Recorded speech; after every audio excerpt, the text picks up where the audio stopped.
What if Sparta's most terrifying rituals weren't fought on the battlefield, but carried out in secret deep in the mountains, far from the eyes of the city? Every Spartan boy was taken from his family and thrown into the agoge, a brutal system designed to break weakness and build obedience. But ancient writers hint at something darker. Hidden rites. Older men guiding their chosen youths through lessons that mixed violence, endurance, and intimacy. Some called it mentorship, others corruption, and still others the heart of Spartan unity. Were these acts truly about discipline or something far more disturbing hidden behind the word training? Drop the time you're watching Dawn Midnight or anywhere in between. And if you want history told raw the way it was lived, hit subscribe, no pressure.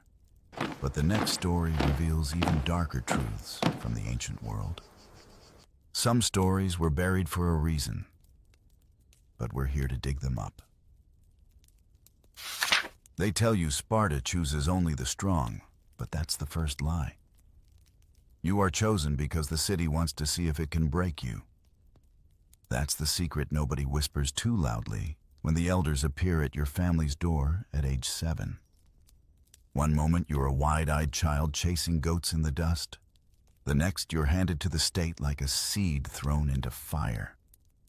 Your mother doesn't cry, at least not where anyone can see her. The Spartans thought tears were a contagious disease. You walk behind a soldier whose armor clinks with a slow rhythm of inevitability. The agoge awaits that notorious Spartan education, which is less about reading and more about removing anything soft inside you. It's not a school, it's a forge. And you, little initiate, are the iron. The older boys glance at you with that half-smile that's not really a smile at all. It's the kind wolves give before they decide whether to bite. The first night, your blanket is the ground, your lullaby, the crack of whips in the courtyard. You learn fast that comfort is treason. If you think of your mother's hands, or the smell of her bread, the ache inside your stomach will soon remind you of the new rule. Hunger is your tutor now. Each growl teaches discipline.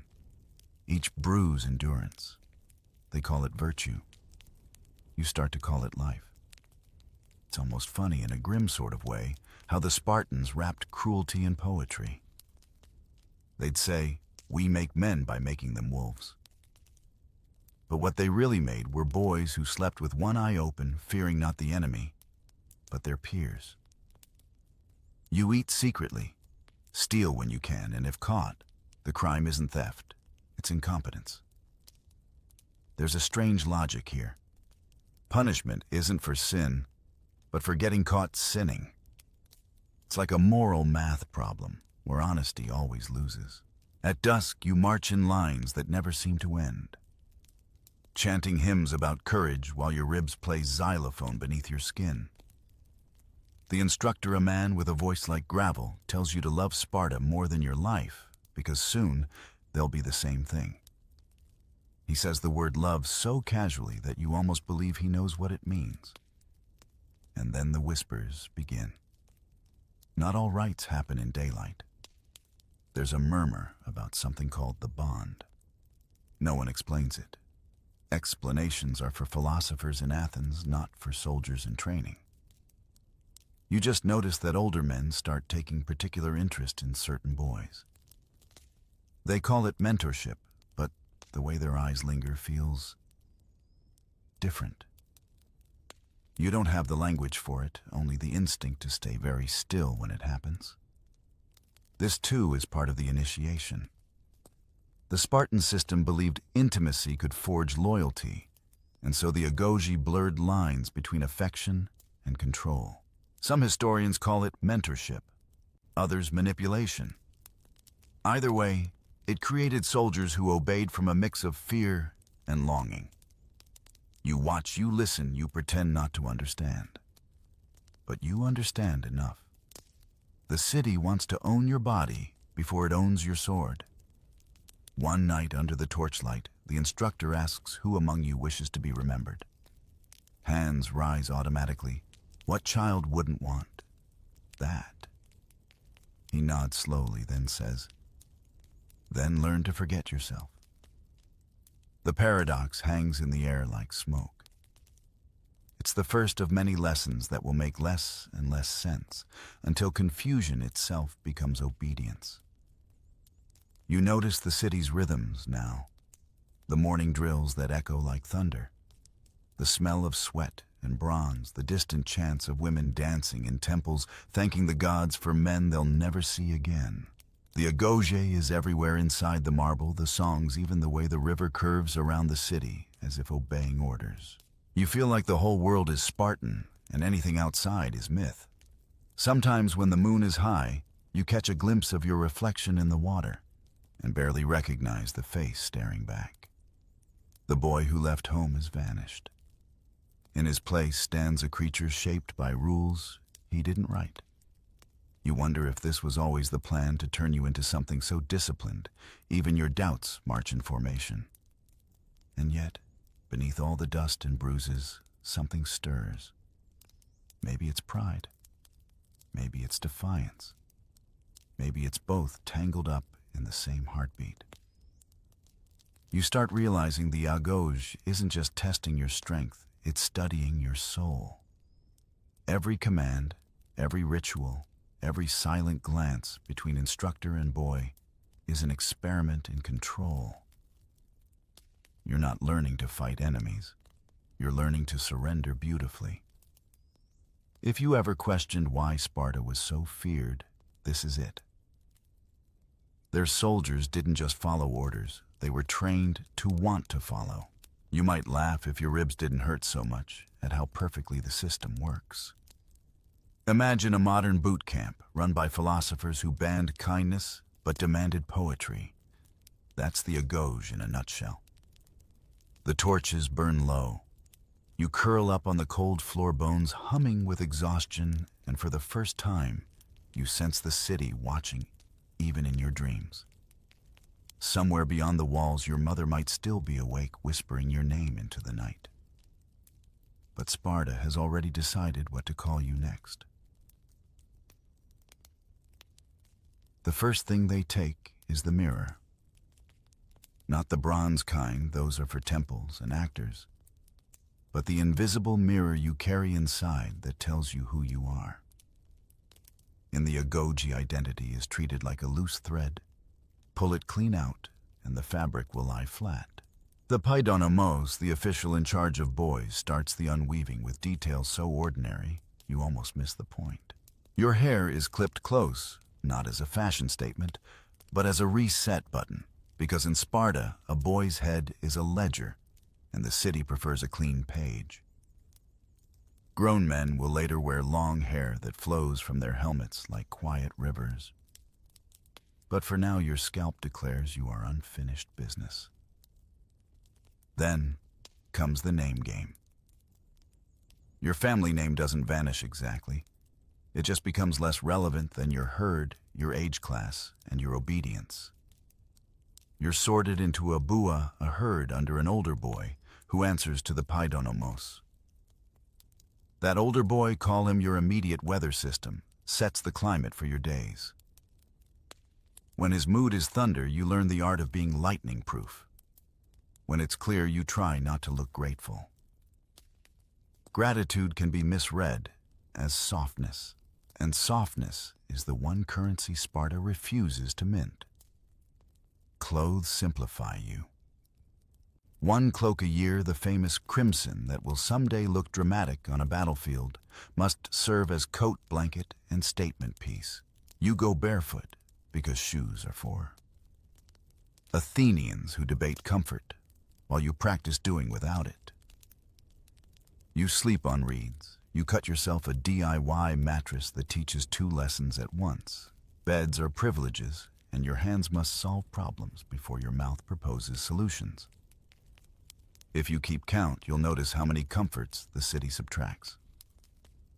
It's like watching a sculptor chip away everything that isn't Spartan until the only thing left is a posture. Food continues its career as your strictest mentor. You eat at the messes, though you're not yet a full member of a secession that honor waits for your 20s. Still, you get the rhythm. Simple fair black broth that smells like a dare, and the rule that theft is a skill, not a sin, provided you're good at it. Caught stealing the whip argues with your back that your real failure was tactical, not moral. If you've ever worked in a place where missing the deadline mattered more than missing the point, you already understand the logic at play. Words go on a diet, too. You're trained to be laconic, brief, dry, aimed like an arrow. Plutarch will someday collect Spartan one-liners, the way kids collect shells, but for now, it's muscle memory. Every sentence should be as lean as your waist. When a visiting adult asks a question designed to earn him a witty child's applause, you answer with a half-sentence that lands like a spear tip. You notice how silence begins to feel like armor. It doesn't take long before even your thoughts speak in short clauses. Music doesn't disappear, contrary to the modern myth of Sparta, as rhythm proof. You march to the olos, the double flute that keeps hoplite feet from stepping on each other's courage. You learn hymns that compress ethics into melody, and you discover the unsettling power of hundreds of voices breathing in time. The city understands that people who sing together move together, and people who move together are easier to steer. If you've ever been swept along by a stadium chant, you didn't start, you know the current. The public eye becomes your second skin. Praise and mockery act like twin reins, and you feel both tugging your jawline into the correct angle. Spartan educators prefer ridicule over lectures. If you botch a drill, nobody writes a memo. They sharpen a joke and let it ricochet through the ranks until you'd rather wrestle a boar than hear it again. The lesson sticks because laughter is more adhesive than fear. That's not an accident. Like Kyrgyz, whether lawgiver or legend, supposedly designed a system where the crowd did the correcting and the official only nodded. Religion drifts everywhere like smoke from the altar. You pass the shrine of Artemis Orthie and flinch without meaning to, because you've heard about the ritual floggings there. That spectacle belongs to later, but the shadow of it is already part of the decor. You learn the names of the gods as if they were departments in City Hall. Ares for courage, Artemis for endurance, the Dioscuri for comradeship. Offerings punctuate the week. Priests and priestesses watch you the way gardeners watch saplings, judging which will grow straight without too many corrective stakes. Family life tapers into a distant horizon line. You might see your parents on festival days, and your mother's eyes will measure you with a scale no court could build. She wants proof that the city didn't select the wrong child, not because she doubts you, but because Spartan women are trained to invest in outcomes, not explanations. They run estates while the men train and fight, and their strength is the part of Sparta no poet can fully fit in a verse. If you ever wondered how a society keeps working while half its men are at drill, now you do. You get a crash course in what the city values by what it removes. No toys, so you learn to play with rules. No luxury, so you learn to make scarcity look chic. No privacy, so you master a public face that doesn't blink. Even leisure is clipped short and trained to heal. When the instructor calls a halt, boys sit without slumping because the floor is made of eyes. If you drift into daydreams, a pebble taps your ankle, the Spartan version of a calendar reminder. Occasionally a name from beyond your world slips into conversation. Tertius, the poet who wrote marching songs. Leonidas, who will one day make a narrow pass famous. Agesilaus, who proves that cleverness and a limp can still conquer reputations. These figures are biographies in progress. You're expected to imitate, not idols. You're meant to adore. The point isn't worship. It's calibration. You adjust your inner compass against their stories until north points exactly where the city wants it. So the stripping is not a melodramatic ceremony with gongs and declarations. It's administrative genius. Take a child, normalize discomfort ration, language ration, food ration, attention, and let peer pressure do most of the polishing. Before long, you carry yourself like a person who belongs to a sentence without a subject is expected to endure. If I asked you right now quietly, so the paidonymos doesn't hear, what's the one comfort you miss most? What would you say? The bread? The bed? Or is it the freedom to be ordinary without feeling like you failed an exam?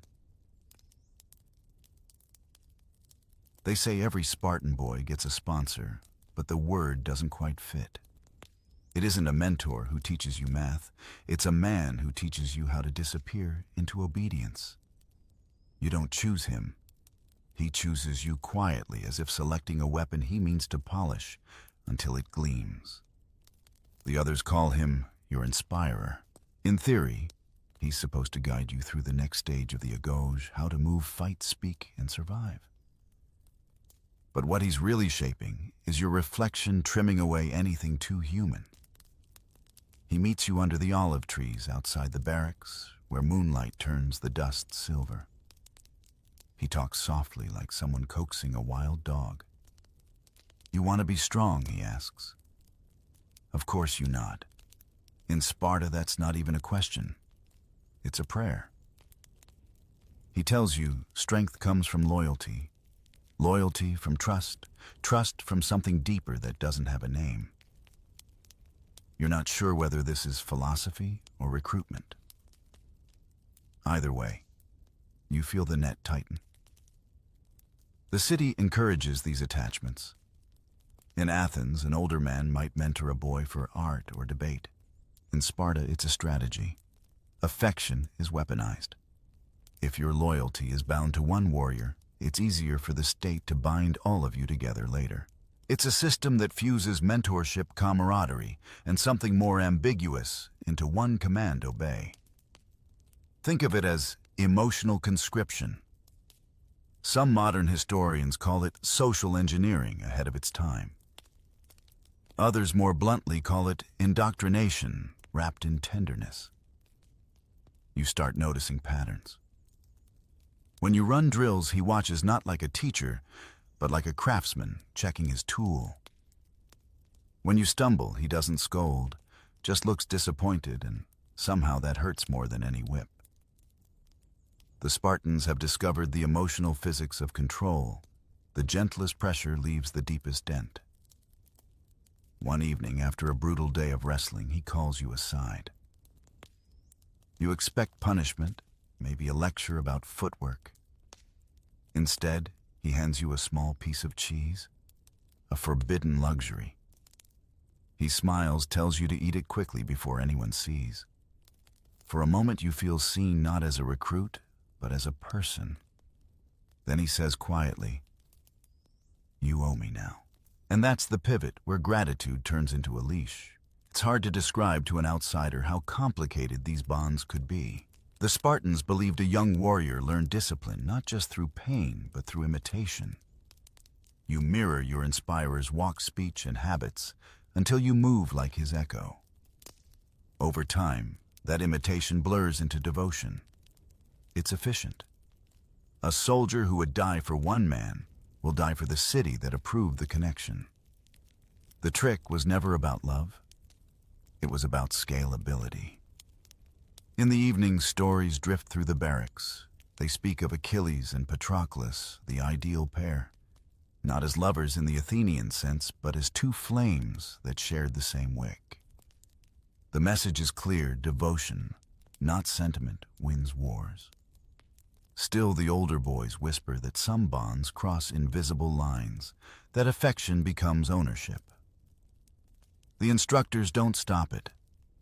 They call it natural, as long as it makes you tougher, not weaker. The paradox is baked into the system. Feel deeply, but never show softness. Form attachment, but never need it. One night you wake to hear your inspirer's voice, outside low and steady, reciting a prayer to Ares. He mentions your name. It's oddly moving hearing yourself woven into a warrior's plea. Yet something inside you resists. You realize you've become both his project and his reflection. If he wins glory, you're part of his legacy. If you fail, he's shamed. It's less mentorship, more mutual captivity. Occasionally, an instructor will remind everyone that the bond is sacred. That word does heavy lifting here. Sacred means beyond question, beyond definition, beyond comfort. The Spartans had a knack for turning human complexity into ritual simplicity. To them, the inspirer system wasn't strange, it was insurance. In battle, men who had trained in pairs fought harder because shame and love pulled in the same direction. If the gods wanted loyalty, Sparta wanted dividends. Still, not all bonds are equal. Some inspirers are kind, offering wisdom like a shield. Others are cruel, testing your limits to see if you'll crack. One famous example is Lysander, the future admiral, who was said to mentor his young charges with icy perfectionism. His students learned endurance not from comfort, but from constant scrutiny. Centuries later, his name still echoes as both hero and cautionary tale. If you could time travel and show a Spartan psychologist what we now know about trauma bonding, they'd probably nod approvingly and ask, how do you weaponize that? The city's genius was psychological more than physical. The agoge didn't just build soldiers, it manufactured emotional architecture sturdy enough to outlive empathy. And yet sometimes you catch glimpses of something fragile under all the training. During a storm, your inspirer lets you stand close to share his cloak. He doesn't speak, but you can feel his heartbeat calm as thunder behind the ribs. For 1 second, you think maybe this is what connection means. Then the lightning flashes, and you remember even tenderness here serves a function. It keeps you loyal long enough to fight without hesitation. So you keep walking the line between guidance and control, between affection and obedience. The line isn't drawn in chalk, it's drawn in silence. And Sparta thrives on silence. Because silence doesn't question, doesn't accuse, doesn't remember. You're learning the first unwritten rule of the agoge: if you must feel, feel quietly. The first time you bleed for applause, you realize Sparta has turned pain into a kind of theater. The stage is the temple of Artemis or Thea. Its columns lit by torchlight, its altar crusted with old sacrifices and fresh fear. You stand barefoot with the others, ribs visible, hands clenched, heartbeat loud enough to echo off the stone. Around you the crowd hums, not solemn, not sympathetic, but eager. They've come to watch the diamastagosis, the ritual flogging that transforms pain into public proof of virtue. The priestess lifts her hand. The air smells of sweat, honey cakes, and anticipation. When the first lash cracks, it doesn't just slice your skin. It slices the air, a clean, theatrical sound. The crowd cheers as if courage were a sport. Somewhere behind them, your inspirer watches, eyes sharp as bronze. You tell yourself that if you don't flinch, maybe you'll see pride flicker across his face. That's the real reward, recognition disguised as glory. The diamastagosis began as a sacrifice to Artemis, meant to honor endurance and purify courage. But by your time, it's more carnival than ceremony. Foreign visitors come to gape at Spartan boys who stand stoic while blood streaks their backs like war paint. Historians later call it ritualized sadism. Spartans called it education. They believed endurance was contagious, that by watching others withstand agony, citizens absorbed fortitude through their eyes. Imagine a society so obsessed with discipline it treats agony like a spectator sport. Then again, you've seen modern crowds cheer in stadiums for boxers, bull riders, even those absurd endurance challenges on TV.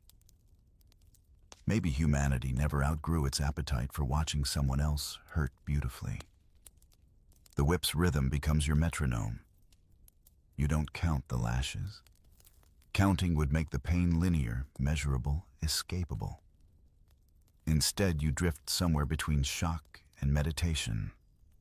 The priestess chants. The crowd swells. At some point, the noise stops being noise. It's music, and you are its drum. If you pass out, you'll wake up shamed. If you stay standing, you'll join the unspoken pantheon of boys who didn't cry. Later, when your wounds are washed with cold water, the instructor nods. That nod feels like a medal.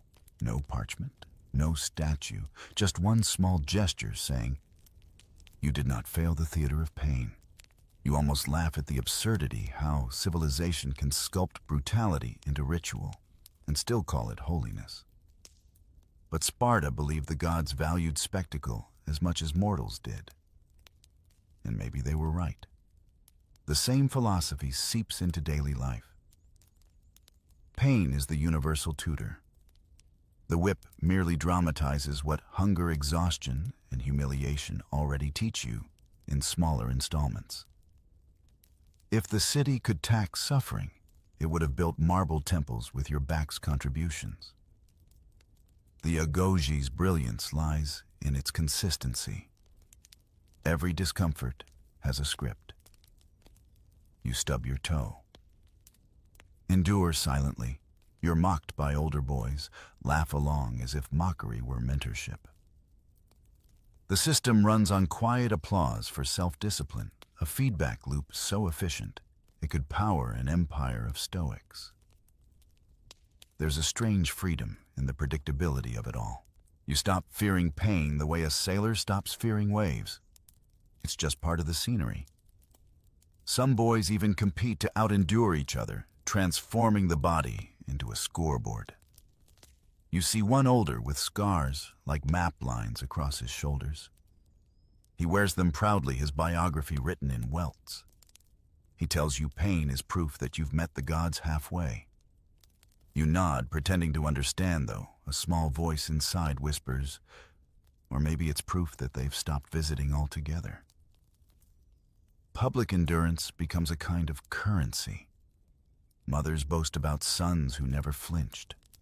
Fathers nod gravely, as if resilience were hereditary. You hear tales of boys who died under the whip, praised for smiling until the end. The city calls them blessed. You wonder whether Artemis ever asked for such devotion, or if the priests simply decided that divine will always matches civic convenience. At night, you lie on your reed mat, tracing the fresh scabs across your back, counting them like stars. Pain, you discover, has texture. It can hum, sting, or ache in minor keys.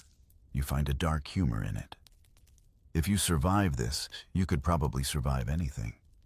War, famine, even marriage. It's almost comforting to know the worst pain is rehearsed pain. You start seeing how this theater shapes every Spartan instinct. Soldiers later march into battle expecting wounds, not fearing them. The agoge ensures no one panics at the sight of blood because everyone has donated some. Even laughter carries a note of defiance. When a comrade stumbles during drills, someone calls out, "Artemis missed," and everyone grins. It's gallows humor, but it works. You realize that sarcasm in Sparta is another form of armor. Occasionally an outsider from another Greek city visits and marvels at your discipline. They mutter words like inhuman, magnificent, terrifying. You smile faintly, thinking it's all three. And that's the secret.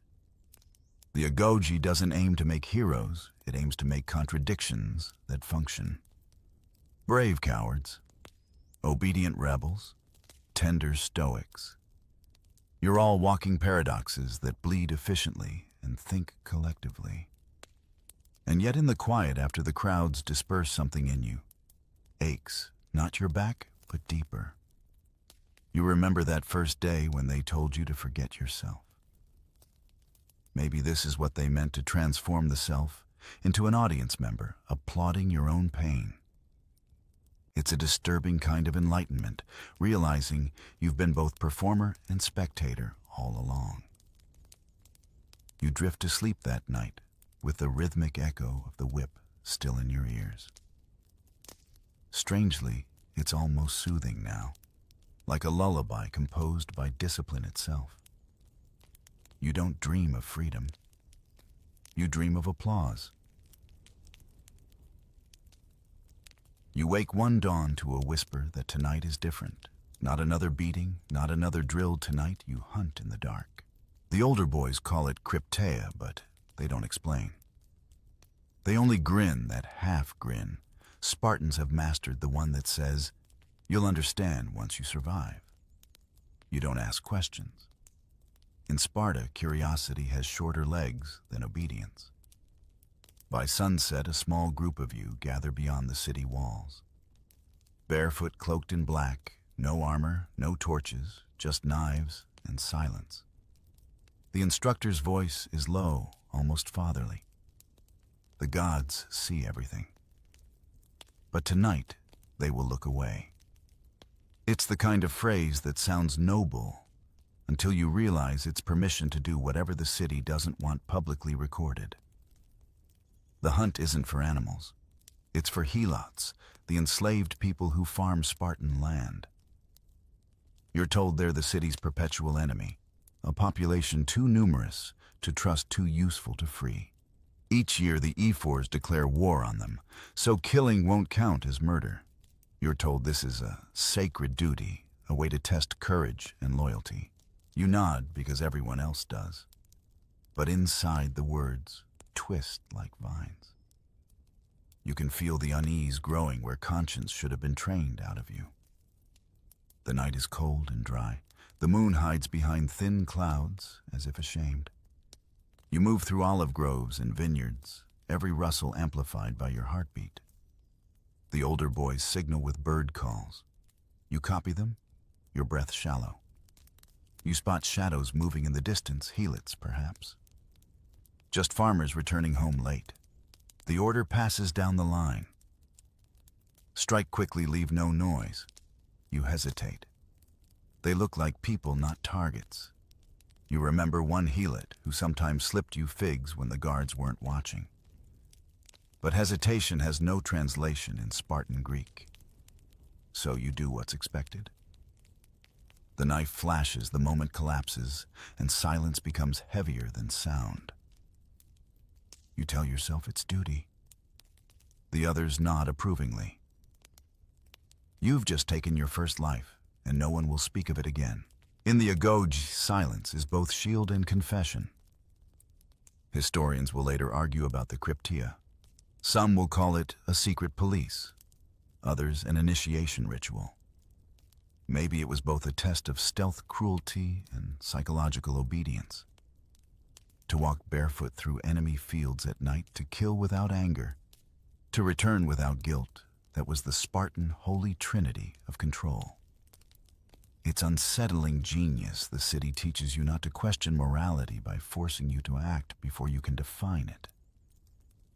At dawn, you return to the barracks with dirt on your cloak and something nameless on your conscience.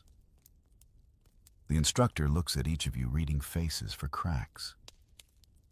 He smiles faintly when he reaches you. "You've done your part," he says. "Now you belong." The words land like a brand. Belonging here means complicity shared equally. There's comfort in that terrible magnetic comfort. You try not to think about what the helots think. Maybe they whisper about you in their huts, calling you shadows or ghosts. Maybe they tell their children stories to make sense of why the fields grow redder each year. But you're not allowed to think about that. The Agoge trains empathy out of you like rust from a blade. The only acceptable feeling left is pride, even if it feels hollow. Over time, the crypteia becomes mythic.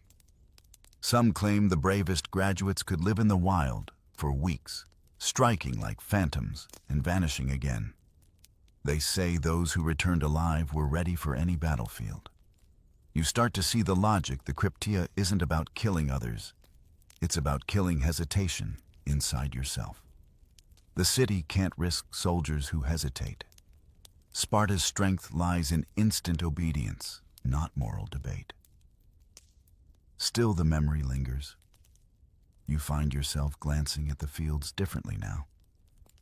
Every shadow could be a ghost, every gust of wind a whisper from the earth, asking, "Do you remember?" You push the thought away. The agoge has no syllabus for guilt. Back at the barracks, the others brag quietly. Not about kills, but about composure, who stayed calmest, who moved most silently. You join in, your voice steady though your hands tremble slightly under the cloak. The city measures worth by how little the face moves when the soul does. That night you dream of running barefoot through a field that never ends. Something chases you. But when you look back, it's yourself, only older, scarred eyes empty. You wake with a start, sweat cold on your skin. Outside, the rooster crows signaling another day of drills, another round of lessons disguised as survival. And so the cryptia becomes one more layer of your education. Not a secret punishment, not exactly a crime, just another stitch in the fabric of Spartan identity. The city has perfected the art of moral camouflage. By morning you'll laugh again, spar again, bleed again, and pretend that night never happened. But somewhere deep down, a part of you knows Sparta's real genius isn't discipline. It's convincing every soul it breaks that the sound of the crack was applause. You don't talk about the crypteia, not even in whispers. But silence in Sparta isn't absence, it's architecture. It holds everything up. What you've done now qualifies you for another layer of initiation. One without witnesses, one that doesn't appear on any bronze tablet or carved law. It's called the Brotherhood, though nobody dares say its name aloud. You only know it's real because the men who belong to it don't blink the same way as the rest.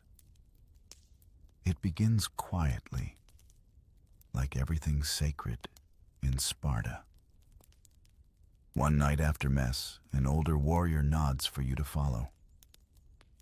You expect more drills, maybe another test of endurance. Instead, he leads you to a narrow corridor lit by oil lamps, their flames trembling as if nervous to be part of this. At the end stands a door carved with a single letter, Lambda, the mark of Lacedaemon. He knocks once, twice, then waits. You hear the muffled shuffle of sandals, a bolt sliding, and the door opens into shadow. Inside, the air is heavy with the smell of iron and tallow. You see maybe 10 men cloaked and unarmed standing in a semicircle. No ranks, no armor, just eyes watching. The man who brought you in says simply, "He has walked the night." The others nod. One steps forward, places his hand on your shoulder and says, "Then he knows how silence feels." That's your welcome. No speeches, no oaths written in marble. Just acknowledgement, the most dangerous currency in Sparta. The Brotherhood, you soon learn, isn't officially part of the agoge, yet every graduate wants to be noticed by it. It's like being invited behind the curtain of the play you've been acting in your whole life. Their purpose isn't recorded, but everyone senses it. They keep the city's unspoken rules running, smoothing the rough edges of the law where paperwork would be too loud. If Sparta has secrets, and it does, they live here. In this shadow order, loyalty replaces logic. You're taught that questions corrode unity. When something must be done quietly, an inconvenient dissent, a messenger who talks too freely, the Brotherhood acts and the city sleeps undisturbed. You realize the crypteia was only rehearsal. This is the graduate course in invisibility. Sometimes they meet at the edge of the Eurotas River, where the reeds grow tall enough to hide a gathering. The moon turns the water silver, and they speak in phrases half proverb, half threat. One man murmurs, "The state survives because we forget what it costs." Another answers, "Forgetting is our offering." You stand among them, pretending you understand. It feels like religion stripped of gods, only faith in function remains.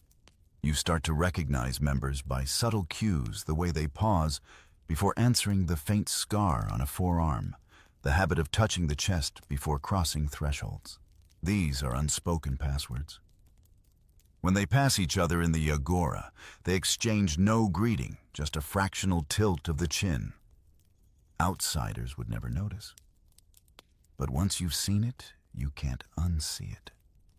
Sparta is full of invisible nods, little acknowledgments that the city runs on agreements never written down. One night, an older brother, his name lost to history as designed, tells you Sparta endures because we choose memory carefully. He explains that history is a weapon, and like all weapons, it must be sharpened at one end and blunted at the other. The stories told to the youth are the polished side heroism, sacrifice order. The Brotherhood holds the blunt end, the parts you must never name, but must remember in silence. If both ends are held, he says, the weapon never breaks. You begin to see how this quiet machinery keeps the illusion of purity intact. Publicly, the city worships simplicity, equality among peers, devotion to virtue. Privately, it relies on a web of watchers, ensuring the illusion never frays. Every utopia has a backstage crew. Sparta just trained its crew to believe their invisibility was holiness. It's ironic, really. The rest of Greece will later romanticize Spartan virtue, minimalism, discipline, courage, never realizing those traits were maintained by a network of people who erased problems before poets could notice them.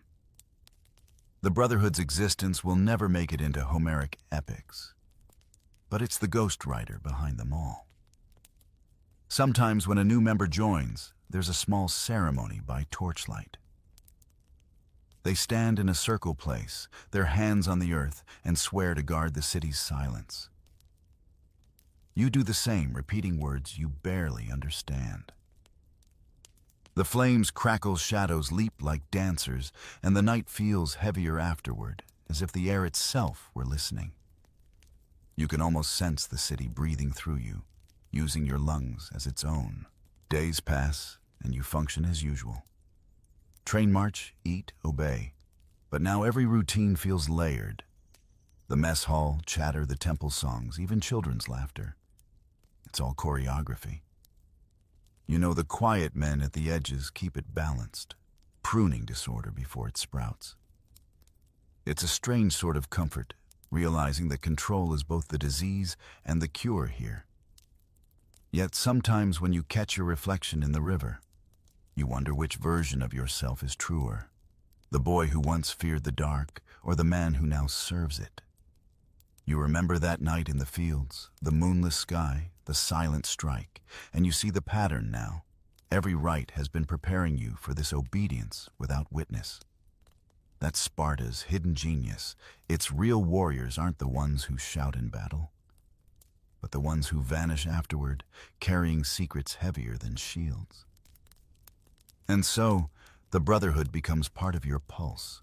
You move through the streets as both citizen and ghost protector and accomplice. The rest of Greece will someday call Sparta mysterious, ruthless, efficient. They won't be wrong. They just won't know that the mystery was deliberate, the ruthlessness ritualized, the efficiency rehearsed. You do. And knowing makes you part of the silence.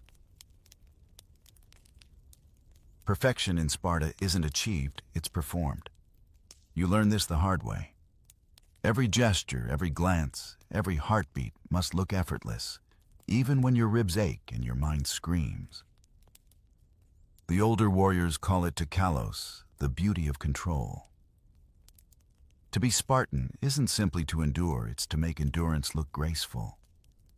That's the cruel poetry of the city. Pain must always pose for the camera, even when the camera is a god's indifferent eye. From the moment you wake, performance begins. You walk with posture measured to the inch shoulders, square eyes steady, no slouching, no sighing. A true Spartan should appear sculpted from calmness itself. If your cloak slips, you fix it silently. If your foot bleeds, you hide it in dust. Perfection here isn't an act of excellence, it's camouflage. The flaw isn't that you're imperfect. The flaw is letting anyone notice. You start to see it everywhere, the choreography of composure. At mealtime, the way men tear bread neatly, never too greedily. At training, how even failure is staged when you fall. You must rise with a smirk, as if gravity lost politely. The instructors tell you that control over the body leads to control over fear. What they don't mention is how control over fear becomes control over truth. After a while, you can't tell which part of you is real and which part rehearsed. Spartan society is obsessed with masks long before theaters made them famous. The city wears one collectively, the mask of perfection, emotionless, invincible. The cost is individuality, but no one dares mention that. Emotions here are treated like weeds. They're tolerated only if trimmed neatly. Joy must look modest, sorrow invisible. Even laughter has a quota. If someone laughs too loud, an elder raises an eyebrow and the sound dies instantly. You learn to laugh with your eyes instead. Sometimes you catch a glimpse of what lies behind that perfection. A soldier polishing his spear a little too long after hearing bad news. A mother standing still at a funeral, knuckles white under her cloak. A boy who bites his lip so hard during training, you can taste the iron of his restraint in the air. None of them cry. The tears have been bred out or buried deep enough that only the gods remember how they felt. You can't help comparing it in your imagination to the modern world where perfection has simply changed its costume. Back then it was posture and scars. Now it's filters and curated smiles. Same performance, different stage. The Spartan boy, posing in the barracks, mirrors the influencer posing on a screen, both terrified that authenticity might be mistaken for weakness. It's comforting in a dark way to realize humanity's tricks don't expire. The public scrutiny is constant. During festivals, you march in lines before the elders. They study your stride like a text looking for punctuation errors. Too fast, and you're arrogant. Too slow, and you're lazy. Even the tilt of your head becomes commentary on your soul. You feel like a statue being inspected for cracks. One wrong expression can undo months of invisible labor. It's exhausting, but you can't show exhaustion either. The women are no different. Spartan girls train race and sing in public contests, expected to embody discipline as dazzlingly as the men. They hurl sharp jokes at the boys, a verbal sparring match disguised as flirtation. Their confidence is state-approved, but only within limits. Everyone performs the entire city a stage lit by the sun and judged by ancestors. You begin to realize that perfection isn't about strength, it's about suppression. The agauge has taught you to store emotion like contraband hidden where it won't be found. But pressure accumulates. Late at night, lying on your reed mat, you hear boys mutter in their sleep names, prayers, half-lost memories of mothers. You pretend not to hear. By morning, the same boys wake blank-faced, ready to act again. Your inspirer once told you, if you must feel, feel in secret. You understand now, emotions are for private rehearsal, not public performance. To keep the mask uncracked, you must schedule your vulnerability carefully, like an athlete schedules water breaks. Even affection becomes rationed. You greet comrades with brief nods, gestures that mean more than words could survive. One day an F4 visits the barracks to inspect the new recruits. His face is carved from authority, his voice quiet but final. He walks past each of you, pausing to adjust a shoulder here, a gaze there. When he reaches you, he murmurs, "Control is a kind of faith. You're not sure if it's praise or warning. Maybe both." The Spartans believed that self-mastery was divine service, that the gods favored those who never let chaos leak from their eyes. It's strange, isn't it? A society that worships control ends up ruled by fear. You sense it under the marble, everyone terrified of imperfection, of being the crack that spoils the sculpture. And yet the city keeps shining, its citizens shining too, like stars too proud to flicker. You sometimes wonder what would happen if someone broke, the act laughed too loud, wept openly, refused to hide the tremor in their hand.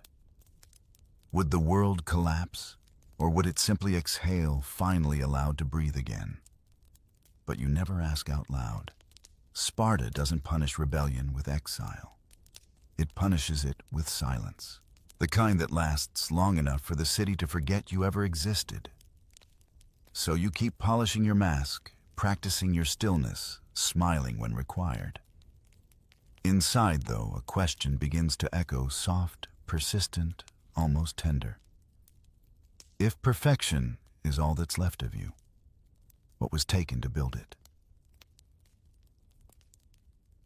The night they send you into the wilderness, there are no drums, no speeches, no farewells.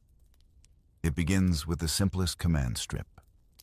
Your cloak, your belt, even your sandals, everything that marked you as a Spartan must stay behind. The instructor's face is unreadable as he says, "If the city made you the wild, we'll test what's left." That's the final stage of the agoge solitude sharpened to a blade. You step beyond the boundary stones naked, except for the dust and your breath. The stars stretch above like cold watchers. Somewhere behind you the city walls glimmer faintly, the sound of singing fading into wind. You realize how small Sparta looks from this distance. It is the first time you've ever seen it without being inside it. And the sight feels almost disloyal, like glimpsing your own reflection before it remembers to pose. The wilderness is not kind. You've been trained for this, how to find water by licking dew from reeds, how to catch a hare with your bare hands, how to sleep light as a shadow. Still theory is polite, reality bites. The cold digs into your bones, your stomach growls in open protest, and the silence seems to listen too closely.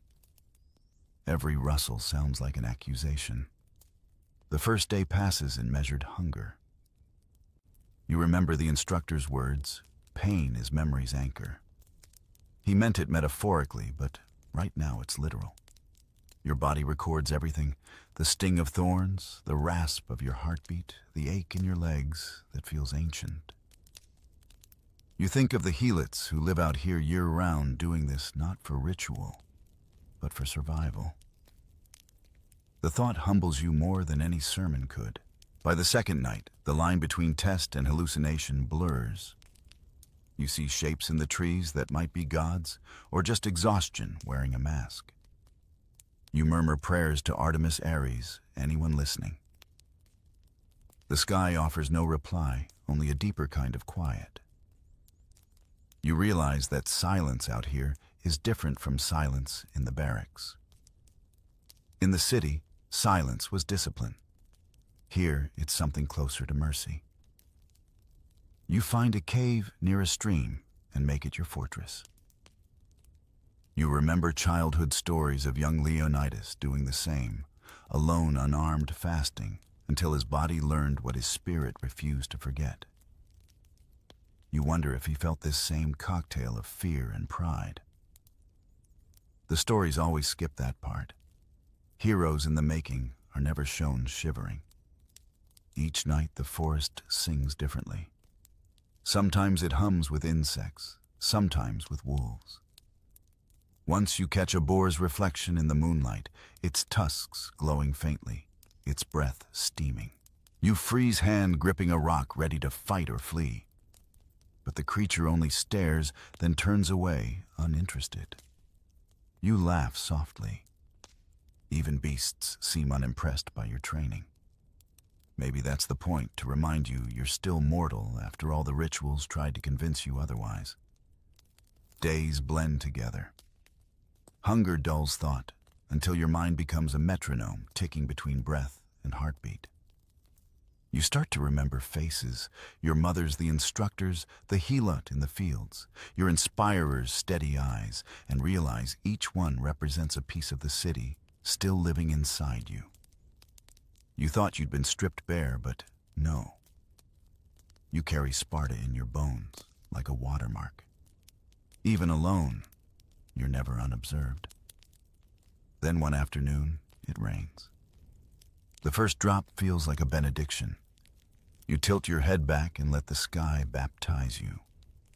The mud clings to your legs, the cold stings your skin, and for the first time in years, you laugh without permission.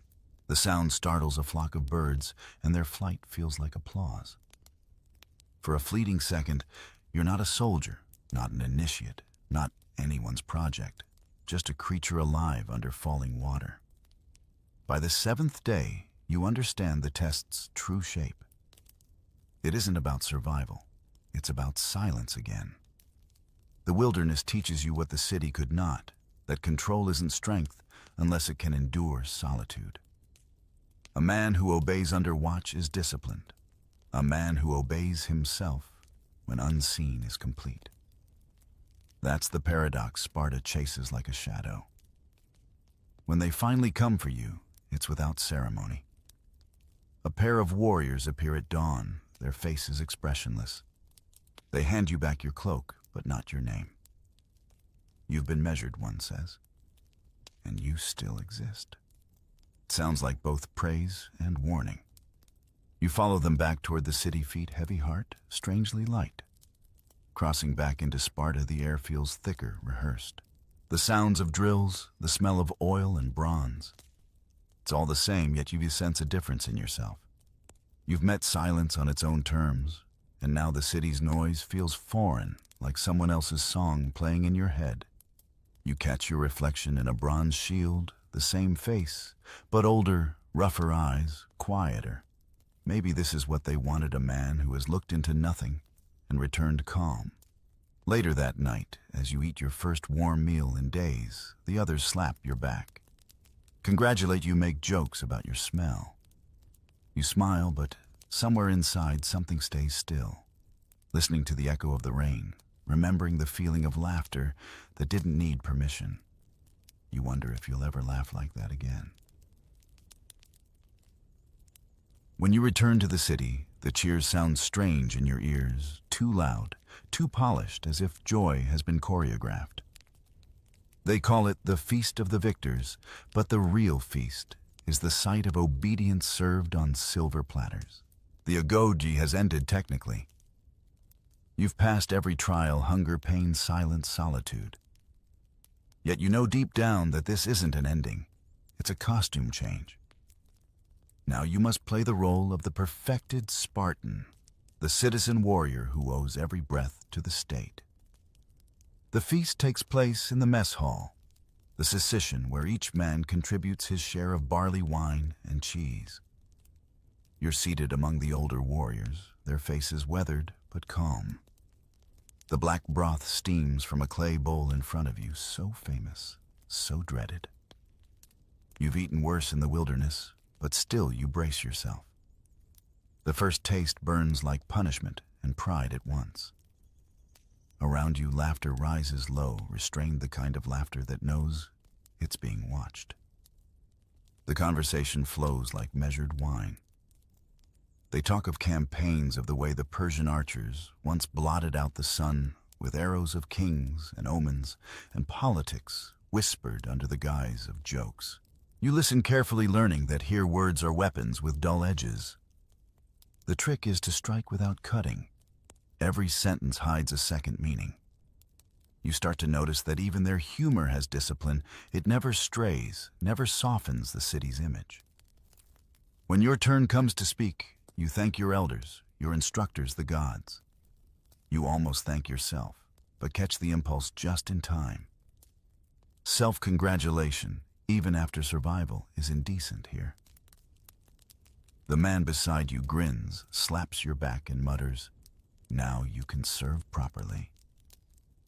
You smile back, though part of you wonders what properly really means anymore. The ritual of the feast stretches deep into the night. Songs of victory echo in that compressed, rhythmic chant unique to Sparta. The men pound their cups on the tables in time, each thud a heartbeat of the collective. You remember the same rhythm from your childhood drills, the cadence of belonging. And yet now that you've survived the wilderness, you can feel the difference once it carried you. Now it contains you. After the feast, the initiates are paraded before the elders and the ephors. They inspect you not for wounds or skill, but for composure. A true Spartan must return from trial, neither proud nor broken. One elder studies your face and says he has learned silence. It's the highest compliment they can give. You bow, knowing it's also a kind of sentence. Silence will follow you everywhere now. An invisible armor and a quiet prison. When dawn breaks, the celebrations melt into routine. You are assigned your unit, your place in the phalanx. Training begins anew. This time not as a boy among boys, but as a cog in the most disciplined war machine in the ancient world. Shoulder to shoulder, shield against shield. You march until your legs forget what freedom felt like. The instructors say each man's shield protects the man next to him. It sounds noble. It's also literal. You fight not to live, but so the next man's death isn't meaningless.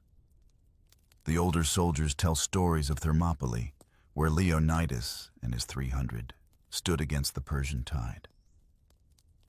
You're expected to glow with pride at the mention of their names. And you do, at least outwardly. But a small voice in you, the one you met in the wilderness, asks whether glory is just another mask. You push the thought aside. Sparta doesn't train philosophers. In quieter moments, you notice the other victors. Their eyes look older than their faces, their smiles too practiced. You share the same invisible fatigue, the same careful stillness. You recognize the brotherhood in that exhaustion. It's not the wild, laughing camaraderie of other Greek cities.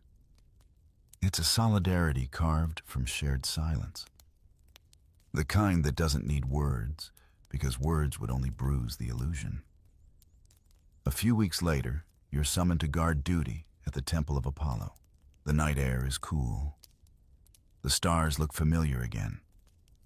Standing watch, you think about everything the Agoge has demanded from you.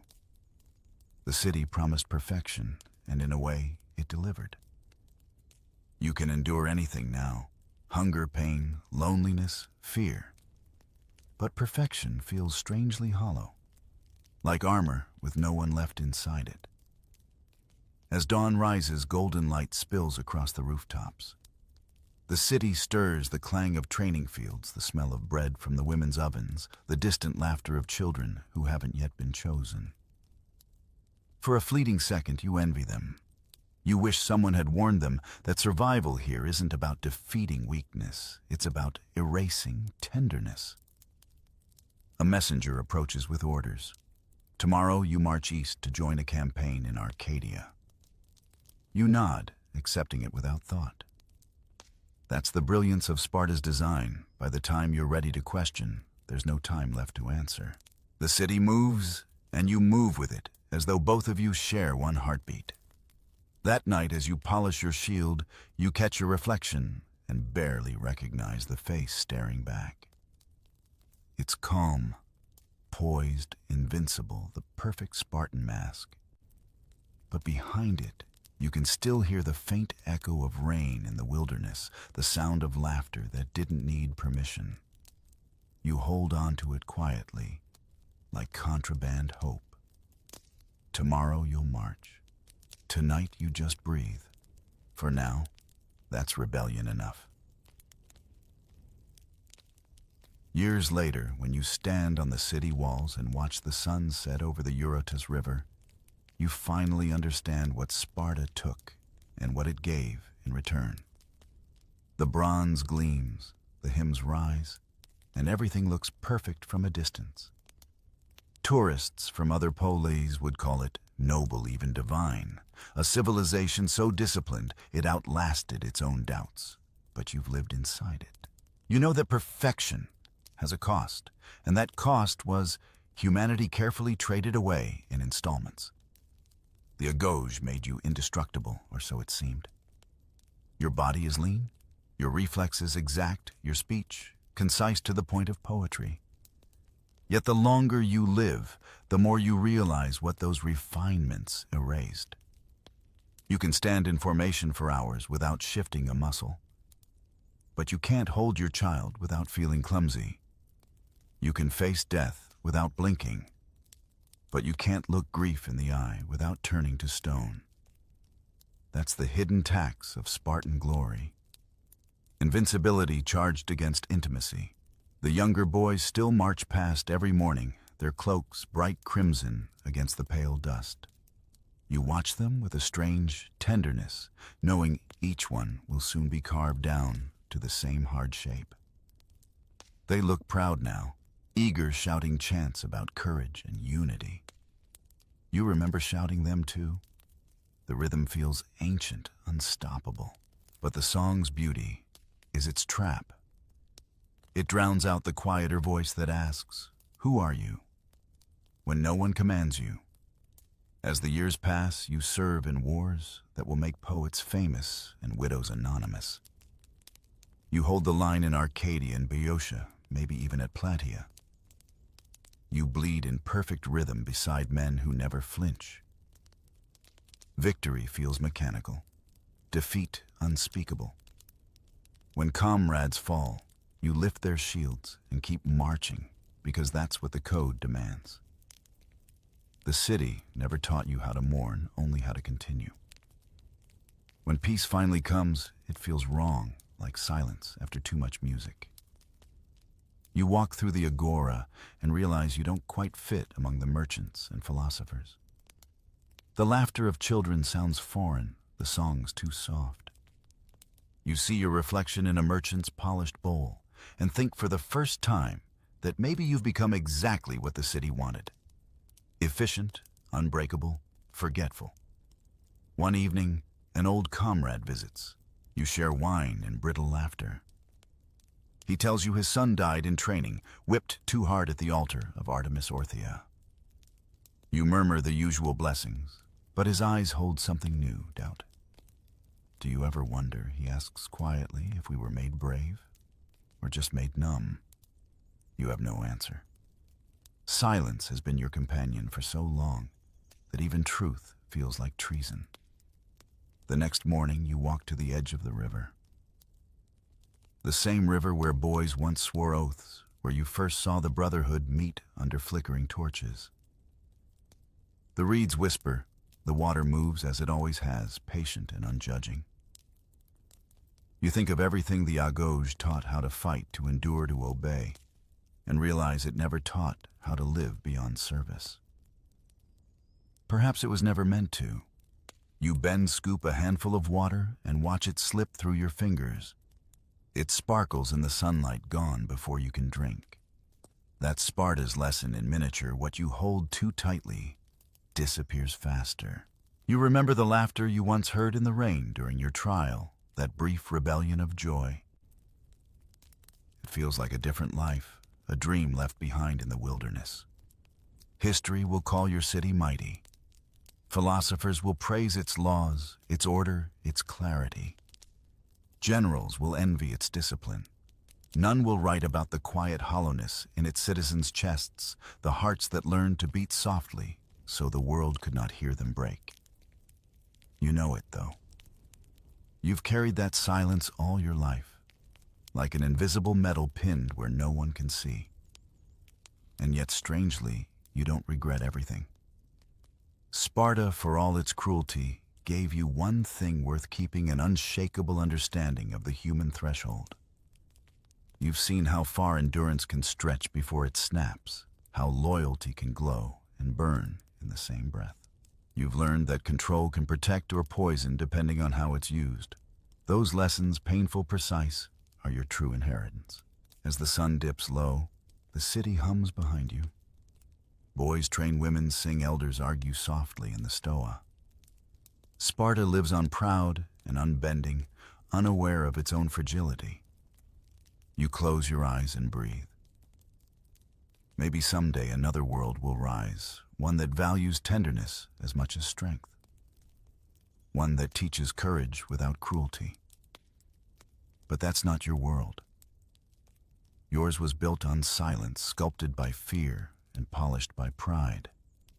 Still you whisper a prayer to Artemis, to Ares, to anyone still listening for the next generation. May they endure less beautifully and live more honestly. And when night falls, you finally allow yourself to exhale, not as a soldier, not as a Spartan, but as something rarer, someone who has survived the perfection that was supposed to save him. Before you drift off, let's turn our gaze from the warriors to the women who shaped them. Beneath the bronze and blood of Sparta's legends, a quieter power moved the mothers, wives, and priestesses whose secret rituals forged discipline long before the battlefield. Now you'll uncover the secret rituals of Spartan women. Power behind the warriors. They say Sparta was built by warriors, but that's only half the story. The other half, quieter, yet infinitely sharper, wore linen instead of bronze and ruled from the shadows of marble courtyards. You arrive in Sparta expecting the clang of shields. But what greets you instead is the thrum of sandals against polished stone, the rhythm of women who know that real power doesn't always shout. Sometimes it hums. You can almost smell the oil and crushed thyme in the air, the faint salt of the Eurotas River nearby, and the dryness that cracks the earth into patterns that look suspiciously like battle maps. The men might be away training or fighting, but the city itself, the pulse of Sparta, belongs to the women. They glide through open courtyards with heads high, their chitons hitched just enough to reveal calves, hardened by running, their laughter sharp as a javelin tip. You sense immediately these are not quiet homemakers. They are conductors in a symphony of discipline. Sparta, for all its obsession with warfare, was never a land ruled by men alone. Every Spartan boy sent off to the Agoge, the brutal training school, left behind a mother who had once endured her own version of battle. And when those boys returned scarred and hardened, it was these same mothers who could look them in the eye and ask, "Did you return with your shield, or on it?" It wasn't cruelty. It was doctrine. In Sparta, weakness was more dangerous than the Persian army. You notice how few walls separate the women's quarters from the open air. Unlike in Athens, where women are hidden behind shutters and silent, Spartan women move freely. They can own property, inherit estates, and oversee farms. Some historians estimate they controlled nearly 40% of Sparta's land. Imagine that while most Greek women couldn't step outside without a male escort, Spartan women were managing entire economies. If life in Athens was a cage lined with scrolls, and gossip, life in Sparta was a track field lined with authority. Still, it wasn't all olive oil and autonomy. Freedom came with a price: constant expectation. You're reminded of modern CEOs, the kind who post motivational quotes about discipline while secretly drinking 3 espressos to survive the day. Spartan women lived that kind of relentless performance, minus the coffee and the hashtags.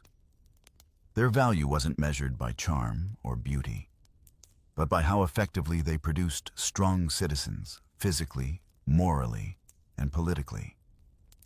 The philosopher Plutarch, centuries later, would collect stories about these women, both admiring and bewildered by them. He tells of Queen Gorgo, wife of King Leonidas, who once answered a foreign woman asking why Spartan women were the only ones who could rule men. Gorgo smiled and said, "Because we are the only ones who give birth to men." Brutal, yes, but also poetic in a Spartan sort of way. You glance around and see that everything about their daily life is designed for strength. No ornate jewelry, no perfume-heavy rituals like in Corinth or Thebes. Their rituals are practical washing newborns, in wine to test vitality, sun-drying infants to harden their skin, feeding them plain barley and goat's milk instead of sweets. Even the lullabies sound like pep talks for future soldiers. It's less sleep, baby, sleep, and more stand tall, my little spear. Of course, not everyone approved. Other Greeks found Spartan customs scandalous. Athenian playwrights mocked their women for being too bold, too visible, too outspoken. One comedy describes Spartan women as men in skirts, their voices echoing across gymnasiums like war horns. But here inside Sparta's city walls, no one laughs. This is a culture where physical perfection and civic duty blur together, and where silence is reserved for cowards. You wander through the agora past bronze statues of heroes and notice something peculiar. No statues of women. Yet their fingerprints are everywhere, in the polished shields, the disciplined youth, the grain shipments sent to the army. It's as if the entire city is an altar built upon their invisible labor. There's a saying among the moderns: behind every successful man stands a strong woman. In Sparta, that was literal. Every hoplite who stood firm at Thermopylae did so because he'd been raised by a woman who could outstare a lion. It's ironic this society worshipped war, yet the fiercest endurance was often found in the homes, not the battlefields. Even the gods seemed to mirror this balance.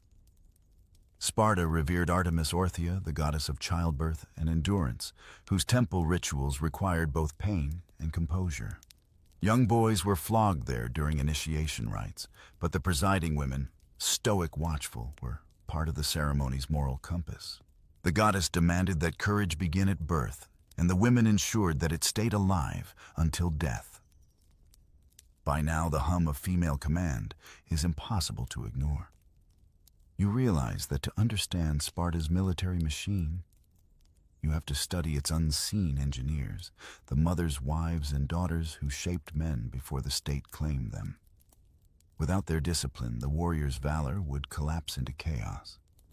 You can almost hear the wind whisper through the olive trees, carrying fragments of ancient advice: train them young, love them strong, never fear the storm you raised.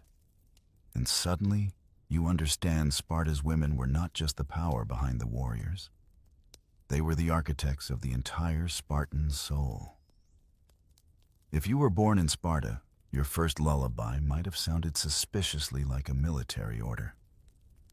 From the moment your mother holds you up to the light, she isn't checking for dimples, she's checking for durability. Every newborn here faces inspection by the elders. If a baby looks frail or misshapen, it's carried not to a nursery, but to the foothills of Mount Taygetus, where nature makes the final decision. Brutal, absolutely. But in Sparta, sentimentality is considered a weakness, a luxury reserved for other Greeks. You, however, survive that first test. Your mother wraps you in coarse wool, rubs your limbs with olive oil, and starts the slow work of building a citizen made of iron. Spartan mothers were in many ways the first trainers their children would ever have. They hardened skin with cold baths, toughened the lungs with outdoor air, and discouraged crying. "Don't whimper," she would murmur, "or you'll sound like an Athenian." It's strange to think of motherhood as a kind of boot camp, but that's exactly what it was. Women here were told that their true honor lay not in embroidery or conversation, but in producing strong children, future warriors and mothers of warriors. Yet, this wasn't some quiet domestic duty. It was a national service.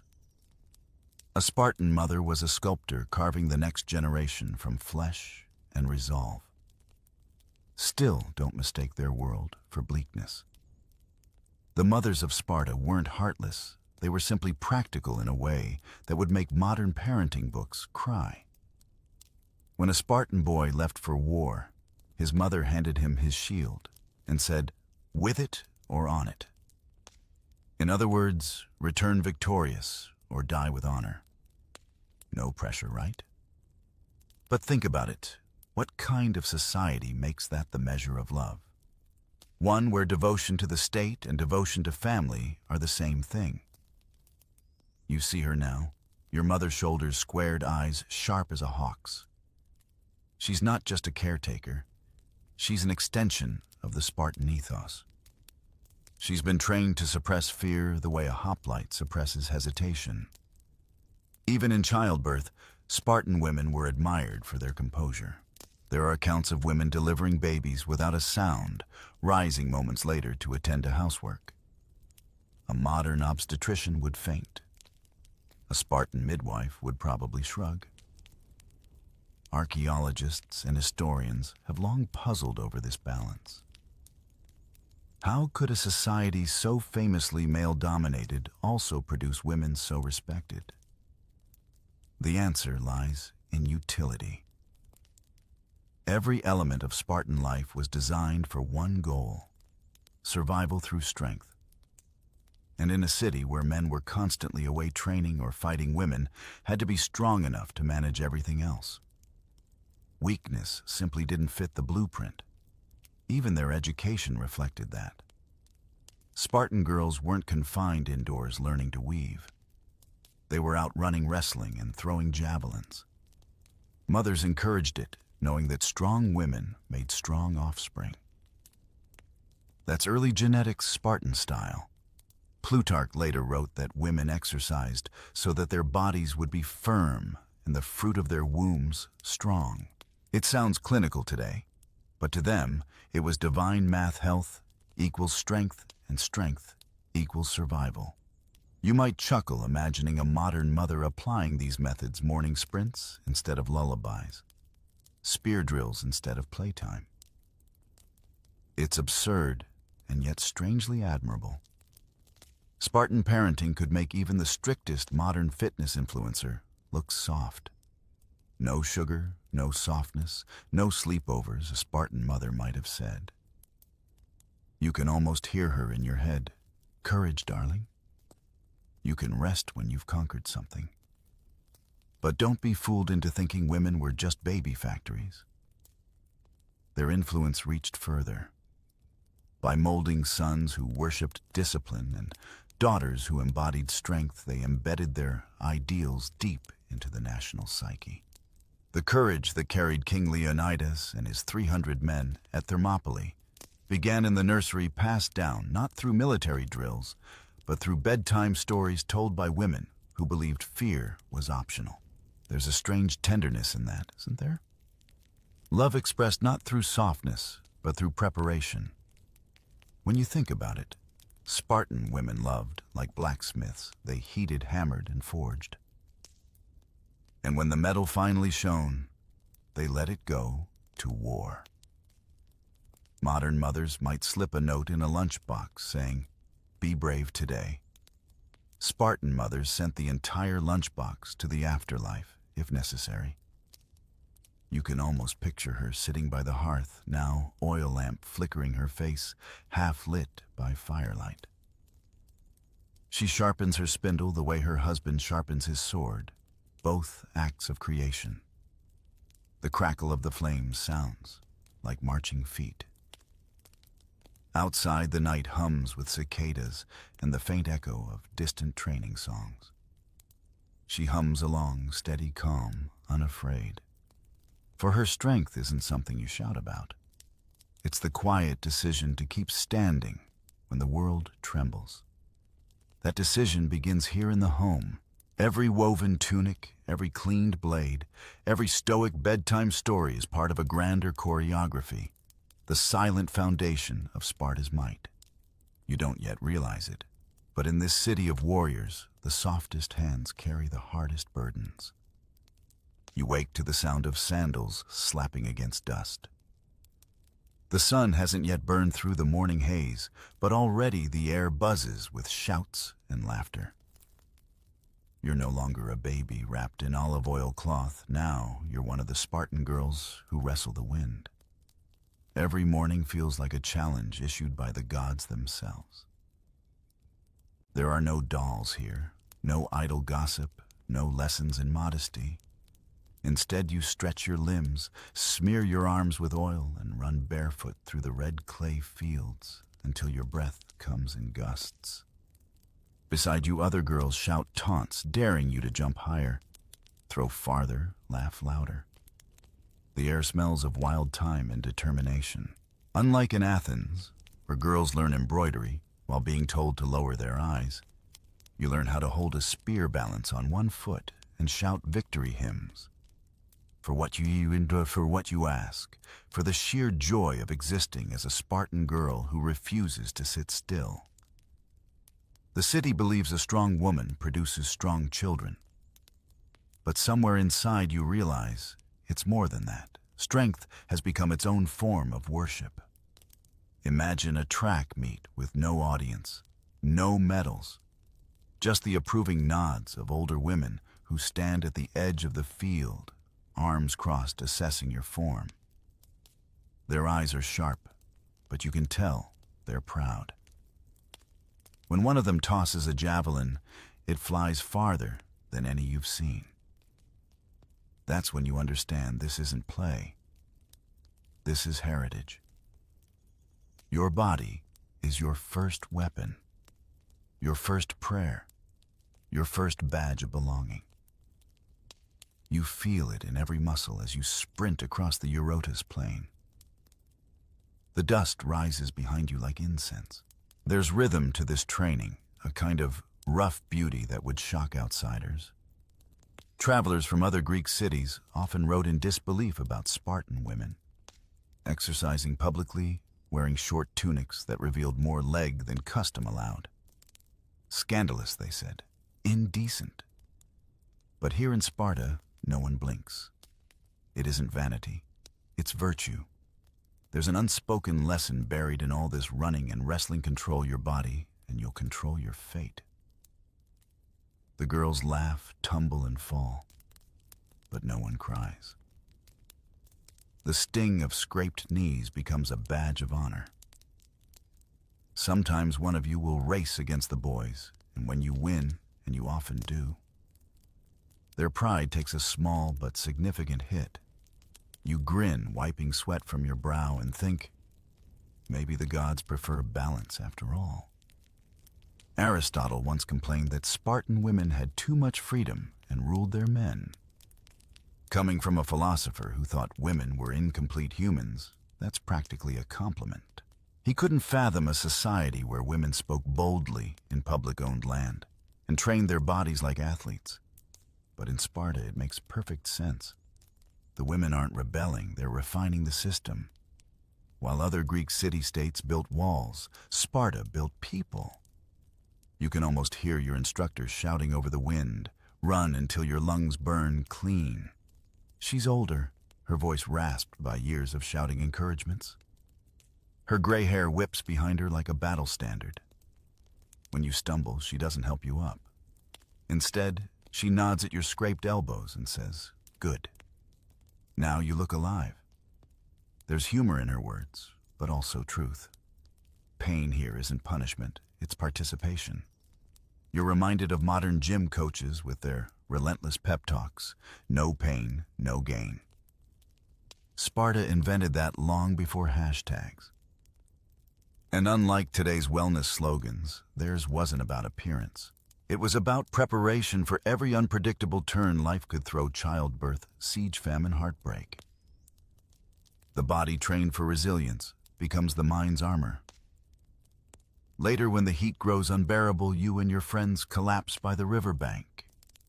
You trade jokes about who'll marry which soldier or who'll throw her discus farthest at the next festival.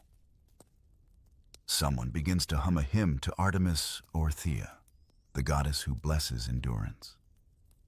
Her temple stands just across the river, modest yet powerful, surrounded by reeds that sing in the breeze. You find comfort in the idea that the goddess herself watches over your scraped knees and wild laughter. It's easy to forget how revolutionary this world is. Spartan girls are educated alongside boys, not in reading philosophy, but in learning courage, rhythm, and precision. You're taught to speak clearly, to command your voice like a soldier commands a sword. When you deliver a sharp remark that makes the boys flinch, an older woman claps once. That sound, a single proud clap, is the Spartan equivalent of applause.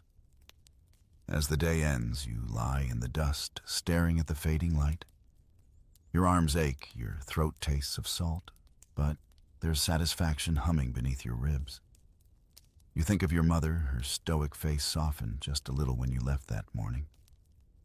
You realize now what she meant when she said, "A strong woman carries no shield, she becomes one." Tomorrow you'll wake up sore but ready. The other girls will be waiting, the wind will be waiting, and the rhythm of Sparta will pull you forward again, unyielding, disciplined, free. The moon has replaced the sun, and Sparta feels like another world entirely. Shadows stretch long across the courtyards, and the air hums with something ancient, half prayer, half challenge. You're no longer a child of daylight games. Tonight you step into the chorus of the moon, where Spartan maidens dance with the rhythm of rebellion. You follow the others toward the sanctuary of Artemis Orthia, your feet tracing a path worn smooth by generations.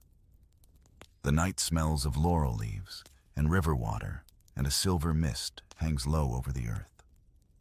Somewhere nearby, a flute begins to play soft at first, then sharper, like the whisper of steel unsheathing. The older women take their places, bare feet, pressed against cool stone faces, turned upward to the stars. You and your peers form a circle around them. There's no priest, no sermon, only rhythm, breath, and the pulsing heartbeat of the city. It begins with a single clap, then another. Soon the sound grows layered with footfalls and sharp, synchronized cries. You move as one body, your skirts swirling your hair, unbound, your voice rising into the open night. Outsiders might call it dance. To you, it's communication. Each motion tells a story of strength, fertility, loyalty. This is how Spartan women honor both body and spirit, not by shrinking, but by expanding, filling the darkness with movement and meaning. The torches flicker against the temple walls, revealing faint carvings of the goddess herself. Artemis, the huntress, bow in hand, half wild, half divine. She is every Spartan woman's mirror, graceful yet deadly serene, yet unyielding. You feel her presence in your heartbeat, in the vibration of your bare souls against the stone. It's not fear you feel, it's recognition. The music shifts, the rhythm tightening like a drawn bowstring. You shout the ancient chant that every girl here knows by heart. It's a hymn, yes, but also a coded manifesto. The words praise courage and discipline. But between the lines, they hum with defiance. We are not ornaments. We are origin. It's subversion wrapped in ritual, and every participant understands the game. At the edge of the temple court, a few older men watch silently, their expressions unreadable. Technically, this is a religious ceremony, but everyone knows it's more than that. These dances are rehearsals for authority. The precision, the endurance, the confidence, their training disguised as devotion. You realize that while Spartan men perfect their bodies for war, the women perfect theirs for power. You might wonder, did these rituals ever challenge the patriarchy outright? Not in words, but in effect, yes. Every step you take is a declaration that strength belongs to everyone, not just to those who wear armor. The chants praise heroes, but also mock cowardice, sometimes openly. During festivals like the Gymnopedia, maidens publicly sang songs teasing men who showed weakness in battle. Imagine that being roasted in song by women who could outrun you. It must have stung worse than a spear wound. Tonight's ritual feels lighter, but carries the same message. The moon casts its silver upon your faces, blurring the line between mortal and divine. You spin, leap, and land in unison with your sisters. The air smells of sweat and time, and the sound of your breathing forms a strange kind of music, human, fierce, alive. Somewhere in the distance, a wolf howls as if answering the rhythm. You catch the eye of an older woman across the circle, her face lined but radiant, her arms raised high. She nods once, and you know what she's saying without words. We keep the flame alive. These gatherings are more than tradition, they're preservation. While Spartan men carry the torch of war, women carry the fire of continuity. One defends the borders, the other defends the spirit. There's humor here too. Between chants, someone cracks a quiet joke about the men's endless drills, and the group erupts in hushed laughter. It's the kind of laugh that builds unity, not mockery, a reminder that endurance doesn't mean joyless stoicism. Strength can smile. Even Artemis, stern goddess that she is, might have smirked tonight. If you squint, the whole scene almost looks modern. The synchronization, the music, the freedom, it's reminiscent of group dance workouts or feminist protests, but stripped of slogans and replaced with sheer embodiment. It's protest through presence. You might think of yoga studios, choir rehearsals, or marathon runners, the way shared motion builds silent solidarity. Sparta had discovered that long before hashtags or banners. By the time the music fades, the stars have shifted, and your throat is raw from singing. You're exhausted, but not empty. Sweat drips down your spine, cool and satisfying. When you bow to Artemis, you're not just honoring a goddess. You're saluting every woman who ever refused to disappear. You leave the temple quietly, the moonlight sketching silver paths across the stones. Behind you, the scent of olive oil and burnt offerings lingers in the air. You feel taller somehow, though you've barely grown an inch. Maybe that's what these rituals were designed for, to remind you that power doesn't always need an audience. Sometimes it just needs the courage to dance under the moon and call that act holy. The next morning, sunlight spills through the courtyard, bright and almost nosy, as if curious about what the moon witnessed last night. The scent of roasted grain drifts through the air, and women carry amphorae balanced on their heads, their backs straight as spears. You're older now, no longer the girl who danced for Artemis, but a woman standing at the edge of another kind of ritual marriage. Sparta's strangest battlefield. Forget everything you know about Greek weddings, the garlands, the poetry, the soft sighs of flute music. Sparta has little patience for that. Here a marriage is an act of selection, almost like recruiting for a new alliance. The bride isn't a trembling maiden. She's a strategist entering a long campaign. Your groom is chosen carefully, not by your romantic preference, but by his standing discipline and potential to strengthen Sparta's bloodline. The process feels more like a chess move than a love story. Still, that doesn't mean you're powerless. In many cases, women have a say. You've trained beside these men, raced against them, mocked their failures. You know their strengths better than any matchmaker could. The ceremony itself is brief, but its symbolism is sharp.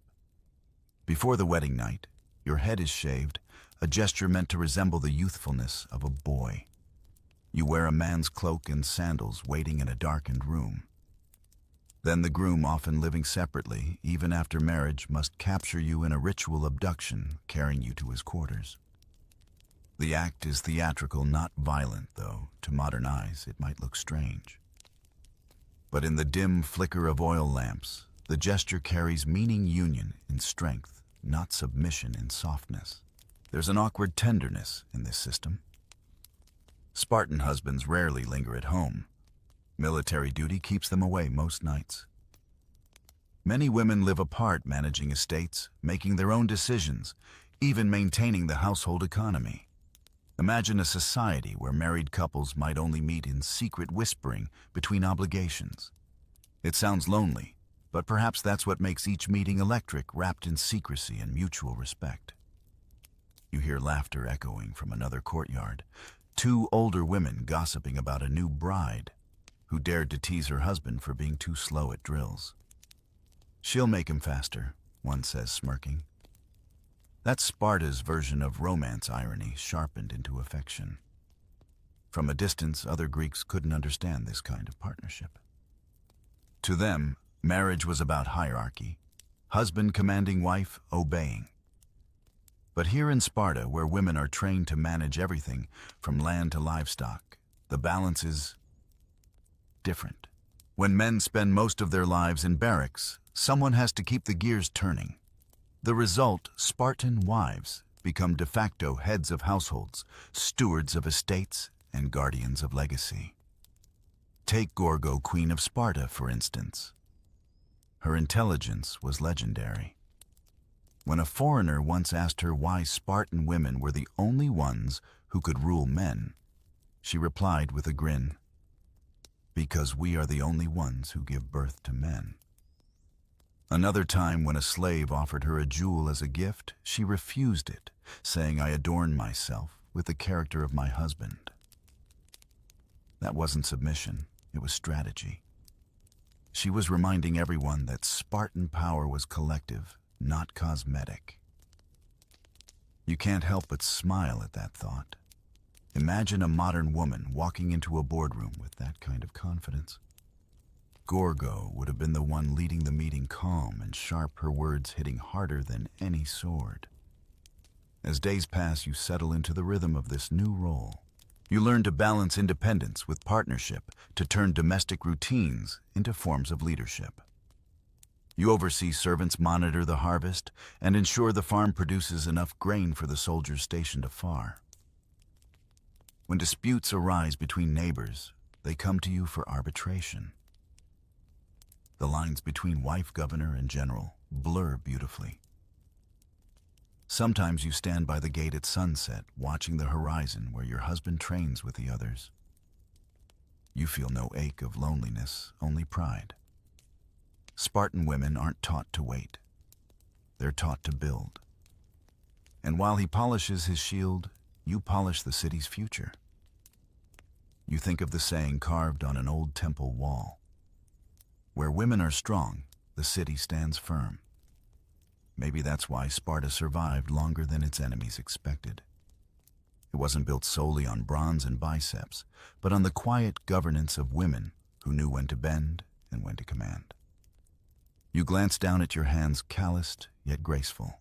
These are not idle hands.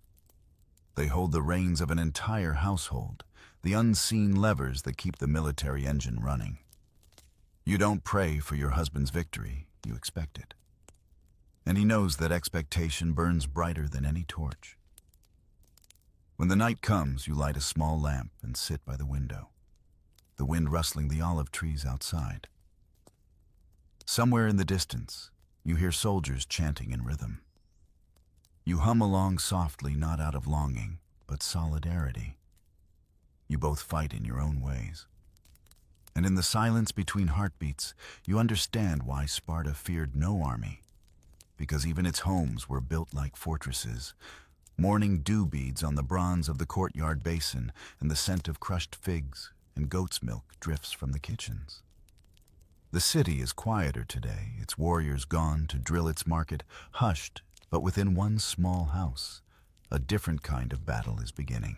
You are heavy with life now, and in Sparta, pregnancy isn't weakness. It's warfare by other means.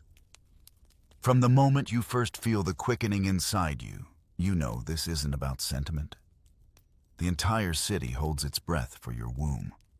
Every Spartan mother is a national asset. Every unborn child a potential soldier or mother of soldiers. It's not romanticized, it's ritualized. Women gather around you with advice passed down like military tactics. Eat barley for strength, run short distances every morning, bathe in cold water to keep your body awake. You laugh at the absurdity sometimes, but you follow it all. Because here motherhood isn't private, it's patriotic. Your midwife is older than the olive trees, with hands like stone and a face carved by decades of wind. She's seen everything: breech births, twins, even stillborns carried off without a tear. Courage, she says, rubbing olive oil on your belly. The goddess watches. She means Artemis Orthia again, the same huntress you once danced for under the moon. Only now her worship feels less symbolic and more biological.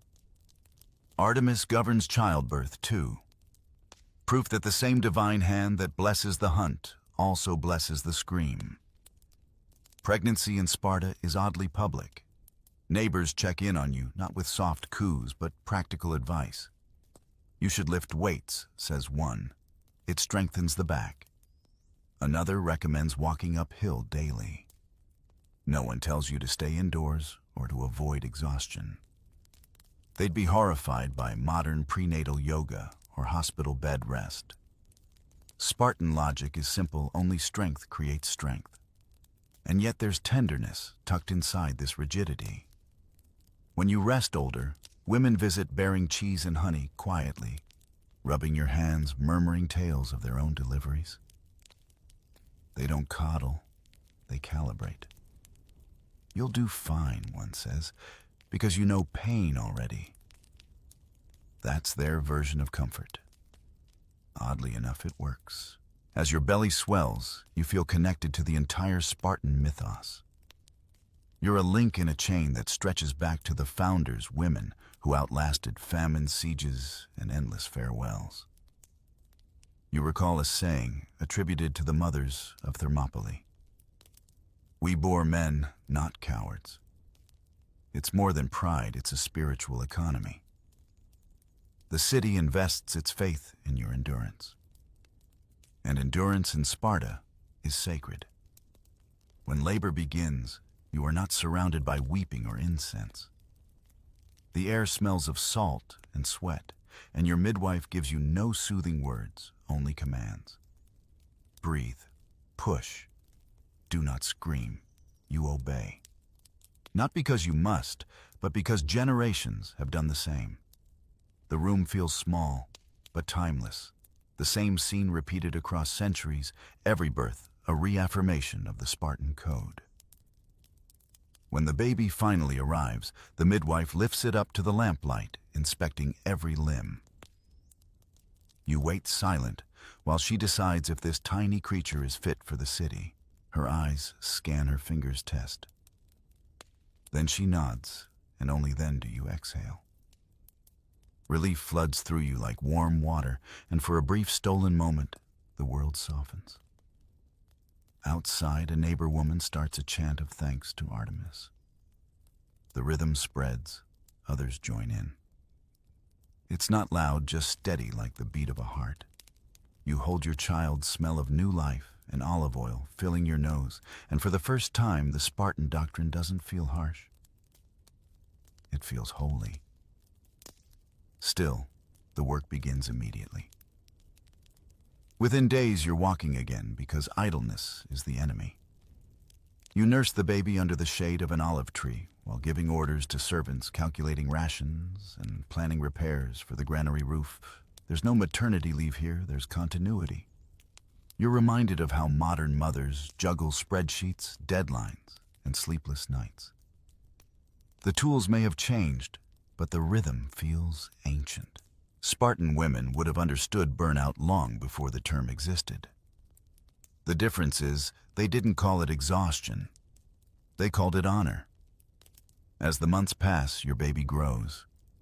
You rub oil on his skin and murmur little proverbs: courage before comfort, duty before ease.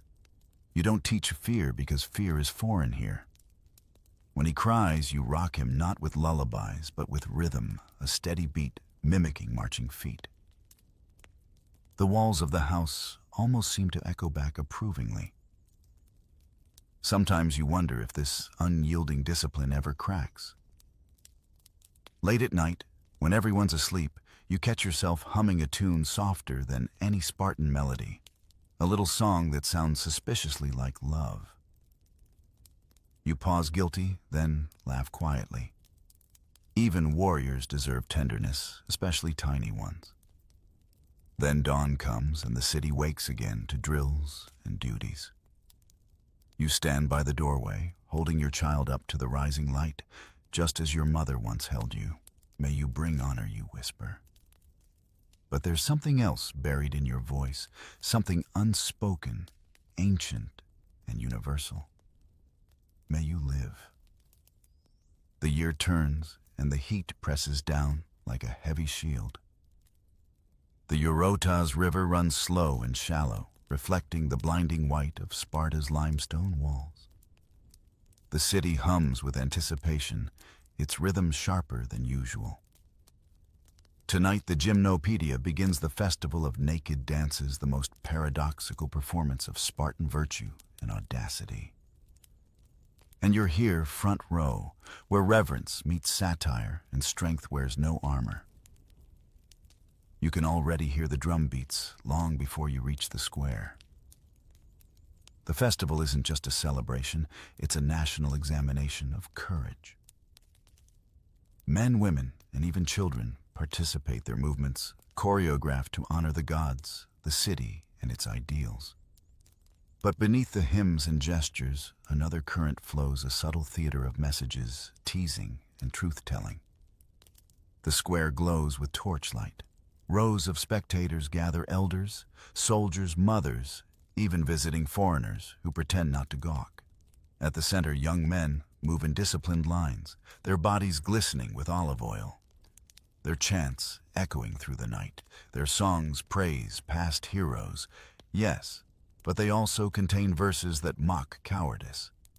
And that's where the women's chorus comes in, sharp-tongued, fearless, and often hilarious. When your turn arrives, you and the other women take your places.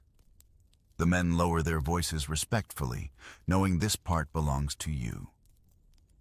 The flute begins a playful tune this time, and the women's chorus answers it with rhythm and wit. You dance, but your words cut deeper than any sword. The lyrics tease the warriors who fled from battle, sing praise to those who stood firm, and slip in jabs about boastful husbands who shout louder than they fight. The crowd roars with laughter. Spartan humor is a strange thing, raw, direct, but never cruel without purpose. Every joke hides a moral. You can almost picture Queen Gorgo somewhere in the crowd, smiling knowingly, remembering her own sharp remarks. The rhythm changes, the dance grows faster. Torches whip in the wind, their flames bending like bows. Sweat drips into your eyes, but you don't blink. The song shifts from mockery to glory, from laughter to pride. It's like a tide, one moment playful, the next reverent. You feel your heart pounding in perfect time with the drum beat. Someone might ask, why would a city obsessed with modesty celebrate a festival of nakedness? But in Sparta, nudity isn't erotic, it's symbolic. It's about truth, exposure, and equality. Every scar tells a story, every muscle is testimony to discipline. This is what separates Spartan pride from vanity. They strip away adornment not to shock, but to remind everyone you are what you've built. From the sidelines, a group of visiting Athenians watches in horrified fascination. One whispers, they've lost their shame. A Spartan elder overhears and replies coolly, no, we've lost our fear. That's the difference between their worlds, one hides, the other declares. The festival continues for days. Songs, contests, mock duels, each event blurring the line between art and warfare. Children recite heroic verses, elders judge every movement with military precision. And the women, they rule the stage with cleverness and command. You're not just performers, you're commentators, moral referees disguised as entertainers. At one point, your chorus begins a new song about the women of old who sent their sons to Thermopylae. The melody is slow, the words solemn. Go, my child, and bring back your shield. or be brought upon it.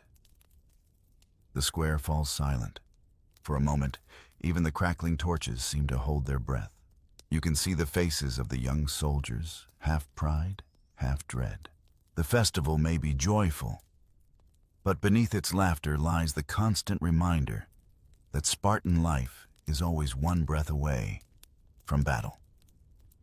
When the music ends, the crowd erupts again, this time, not in laughter, but in applause, sharp, rhythmic, reverent. You bow slightly, your hair clinging to your temples, your chest heaving. The women around you grin, glowing with the satisfaction of having said what men dare not. Later, as the crowd disperses, you walk through the square still buzzing with energy. You overhear snippets of conversation, jokes about bravery, whispered admiration, even debates about who danced best. And yet beneath all that chatter, you sense something larger, a kind of invisible thread pulling everyone together. The gymnopedia isn't merely entertainment. It's a ritual that binds Sparta to its ideals, ensuring that even in laughter, discipline endures. You find yourself thinking about modern parallels. Maybe today's halftime shows, parades, or Olympic ceremonies serve a similar purpose. Grand displays that reaffirm national identity. But none of them carry this edge of moral accountability, this strange mix of satire and sacred duty. In Sparta, dance is democracy. Anyone can be praised, anyone can be shamed, and everyone leaves remembering who they are supposed to be. When you finally return home, your throat raw from chanting, you feel the ache of pride in every muscle. You sit by the fire, sipping watered wine, and the sounds of the festival still echo faintly outside. Laughter mingles with song, and for once Sparta feels almost human. A city that can mock itself and still stand taller for it. You tilt your head back, stare into the flames, and realize something the rest of Greece never understood. This city's strength doesn't come from fearlessness alone. It comes from its ability to look truth in the eye and laugh. Dawn breaks quieter after the festival, as if the whole city is exhaling at once. Smoke still lingers faintly in the streets from the torches, and somewhere in the distance a rooster crows like it's trying to clear its throat. You wake with sore legs, a dry voice, and a secret smile. You've earned it. What the men don't realize is that while they flex their muscles in daylight, the true network of power in Sparta hums softly at dawn, woven by women who whisper. The sisterhood isn't official, of course. There are no oaths carved in stone or secret meetings in caves. But the rhythm is there, an invisible alliance of women who manage the city when the warriors are away. You've seen it happen for years, the subtle exchange of favors. At the market, the quiet passing of messages through servants, the discreet nod between widows who control half of Laconia's farms. No one calls it politics, but everyone knows it is. You walk to the fountain square, jug balanced on your shoulder. Other women gather too, chatting softly as they fill their amphorae. But listen closely between the talk of harvest and family. You'll catch flashes of something sharper. The council plans another levy, one says casually, eyes flicking toward you. We'll lose laborers if they do.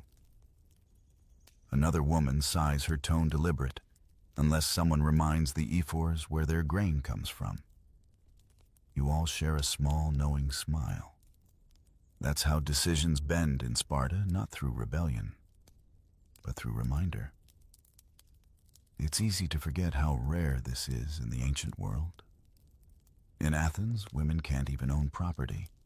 Here, you could buy land-managed estates and inherit wealth. Some historians estimate Spartan women controlled nearly half the land at one point. Half. It's almost amusing, Sparta, the kingdom of warriors, quietly run by those the poets never sang about. Of course, that influence has its shadows.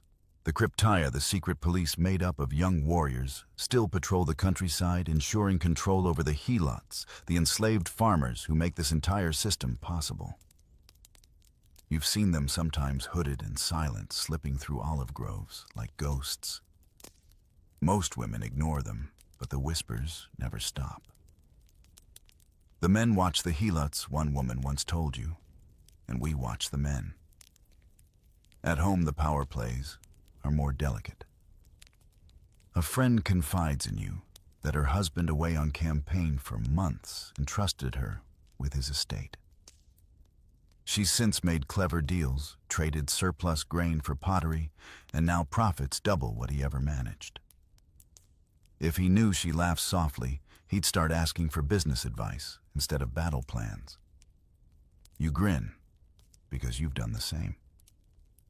Spartan women learned long ago that loyalty to Sparta doesn't mean silence. It means competence. There's another layer too, one that lives beneath language, the sharing of herbs. Midwife secrets, remedies for wounds and fever. A pouch of dried sage passed hand to hand could mean far more than medicine. It could carry coded messages, bribes, or warnings. Some say even the queens of Sparta used these networks to influence decisions in the Gerousia, the Council of Elders. Historians like Plutarch only caught glimpses of this web, calling it female intrigue. But if you asked the women themselves, they'd call it something else: maintenance, and maintenance is power. You've seen widows who never remarry quietly controlling estates the size of villages. You've seen mothers negotiate dowries with the precision of diplomats. You've even heard of women who lent money to the state in times of crisis, interest free, of course. Because in Sparta, reputation earns more interest than silver. One evening, you sit in your courtyard, weaving linen and pretending not to listen as two visitors speak with your neighbor. They're discussing troop movements, and though they try to sound casual, you can hear the tension in their voices. Later, your neighbor visits with a bowl of olives and says lightly, "Perhaps it's time we send an offering to Artemis." You both know what that means: a collective decision to send supplies, or perhaps messages to families on the front lines. It's religion, as logistics, faith, as information exchange. There's something beautiful about it, this quiet choreography of cooperation. Modern minds might call it soft power, but Sparta had no such term. It was simply survival. When men rule the battlefield, women must rule the bloodstream that keeps the city alive. And yet it's not without cost. Every so often, someone whispers about punishment, an accusation of disloyalty, a warning to stay in your place. You've seen it happen: a widow stripped of her holdings after rumors of influencing an F4's vote. But for every woman silenced, 3 more learn to whisper smarter. It's hard not to draw comparisons with the modern world, how offices, communities, even governments often run on invisible alliances. Think of those who coordinate without title, who steer without steering wheels. Spartan women would recognize them instantly.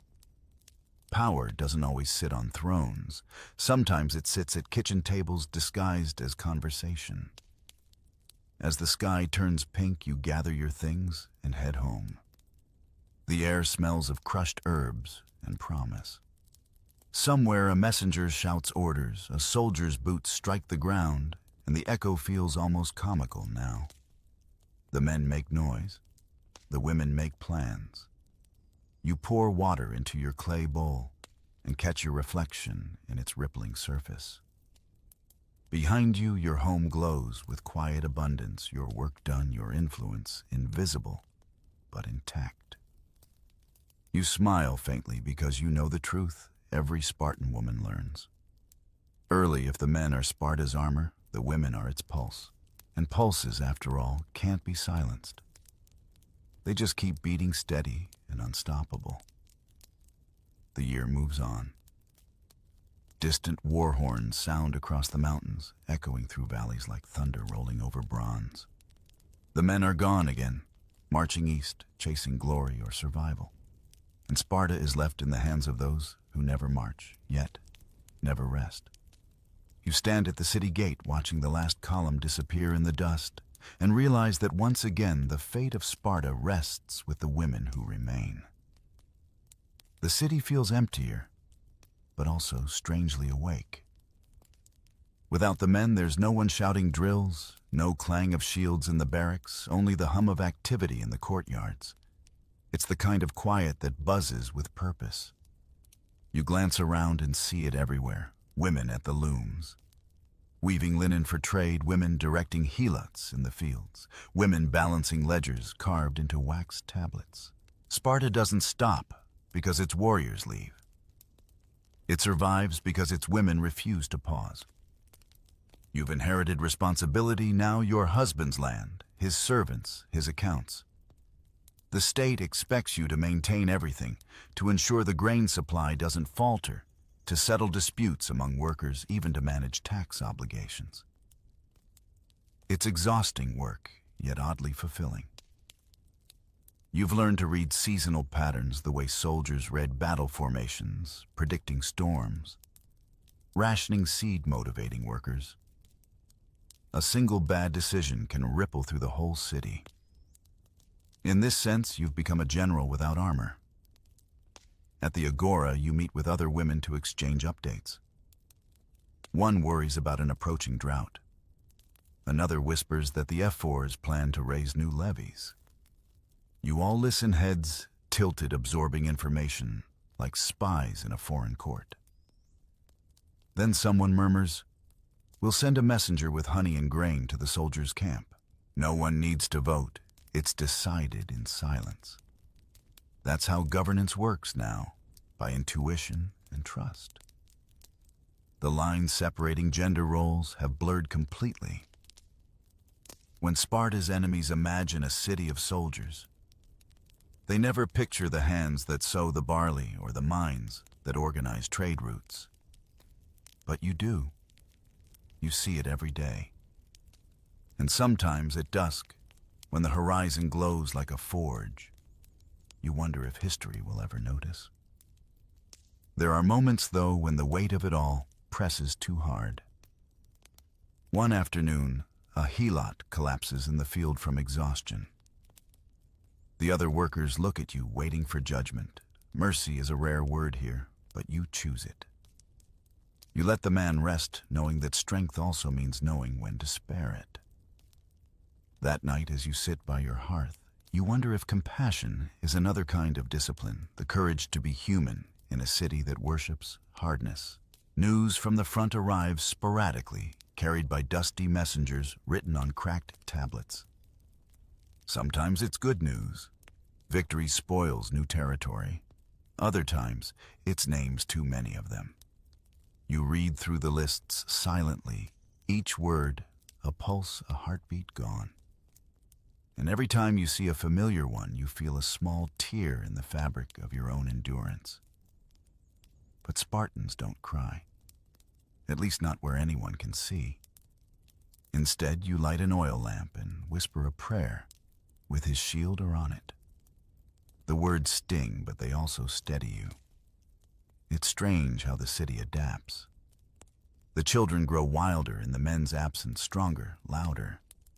You watch your son play with a wooden spear, his stance eerily correct, and you realize he's already mimicking his father.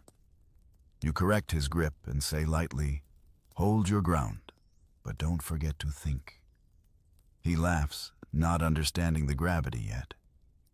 But he will. As weeks turn into months, you become something new, not merely wife or widow, but steward. You sign contracts, negotiate prices, settle disputes over grazing land. The male officials accept your presence grudgingly, but they don't question your competence. After all, their wives are doing the same. There's a story circulating in the Agora about a Spartan woman whose husband died at Thermopylae. When messengers brought her the news, she didn't weep. She simply said, "He was worthy of Sparta." Outsiders misinterpret that as coldness, but you understand it differently. It's the ultimate form of loyalty, not to a man, but to the collective spirit that binds this city together. One night you find yourself standing by the city walls, the moon rising over the Taygetus range. The air is cool, heavy with olive and smoke. You close your eyes and imagine the distant camps, the smell of sweat, the scrape of swords being sharpened. You picture your husband among them, his back straight, his shield gleaming. You whisper, "Come home if you can." And if you can't, come home in story. In that moment, you grasp the strange symmetry of Spartan life. The men fight to protect Sparta, but it's the women who make Sparta worth protecting. Without your steady governance, your wit, your endurance, the city would crumble long before an enemy could breach its gates. When you turn back toward your house, you catch sight of an elderly woman sitting by her doorway, spinning wool by a lamplight. She nods as you pass, and you return the gesture. No words are needed. It's the same silent salute that passes between soldiers in the field, a recognition of shared service. Tomorrow, you'll wake early again. You'll inspect the granaries, oversee the vineyards, and send fresh oil to the temples. You'll do it, not because anyone commands you, but because somewhere deep inside you understand the quiet truth of Sparta. The city doesn't rest on shields, it rests on shoulders like yours. The years have passed like the river beneath the city walls, slowly, persistently reshaping everything it touches. The laughter of your youth now lives in the echo of the Gymnopedia songs, and the sharp scent of olive oil reminds you of childbirths, festivals, and long summer mornings in the fields. But tonight, as the torches flicker low and the wind hums through the cypress trees, you realize the truth. Every Spartan matron eventually learns the armor that built this city was never bronze. It was the will of its women. You sit at your doorway, gray hair braided tight, your back still straight despite the years. Children play in the courtyard, their shouts echoing off the limestone, and you smile faintly. The girls are faster, stronger, bolder than ever. The boys disciplined but kind. You can see yourself in both of them, a blend of muscle and mercy, the two halves that make a whole Spartan heart. The war drums have quieted lately. Sparta has changed. Age has crept into its bones. The Agoj still drills boys, but fewer return with the same fire you once saw in their fathers. You've learned not to mourn that too much. Maybe every civilization softens before it breaks. But if Sparta must fall, you think let it fall, knowing its women never did. Across the courtyard, you hear the younger women talking in excited whispers. They gossip about trade, about crops, about who will represent the families at the next assembly. You catch snippets of laughter and strategy. It's like hearing a younger version of yourself. The old network is still alive, passed down seamlessly from mother to daughter, like the rhythm of the loom. You smile again. Sparta doesn't really die, it simply shifts shape. When visitors come from Athens or Corinth, they still stare in disbelief. Your women speak freely here, they say, as if it's a miracle. You shrug. To you, it's just practicality. Someone has to keep the machine running when the warriors are gone, and someone always does. You've seen what happens when outsiders underestimate that. They look for power in the clang of weapons and miss it entirely in the soft sound of sandals crossing marble. You remember the great sayings of the past, those sharp one-liners that Spartan women seem to collect like trophies. Return with your shield or on it. Come back victorious or don't come back. You used to repeat them with pride. Now you see the pain hidden between the syllables. Those weren't words of cruelty.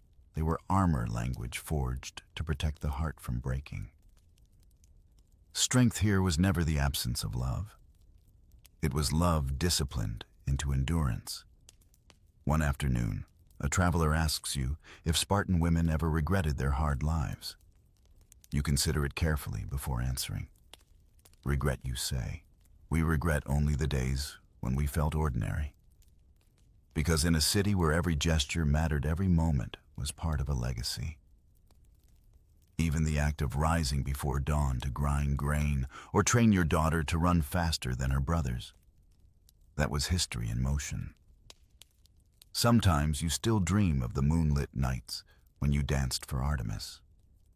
The music, the rhythm, the unison of voices rising into the stars. You remember the electric feeling of belonging to something larger than yourself, something fierce and eternal. You wonder if the girls dancing now feel that same shiver down their spines, the one that whispers, "You are the continuation." It's strange, but you think the gods must have admired Spartan women most of all. The men prayed to Ares for victory. The women embodied Athena's balance of wisdom and war.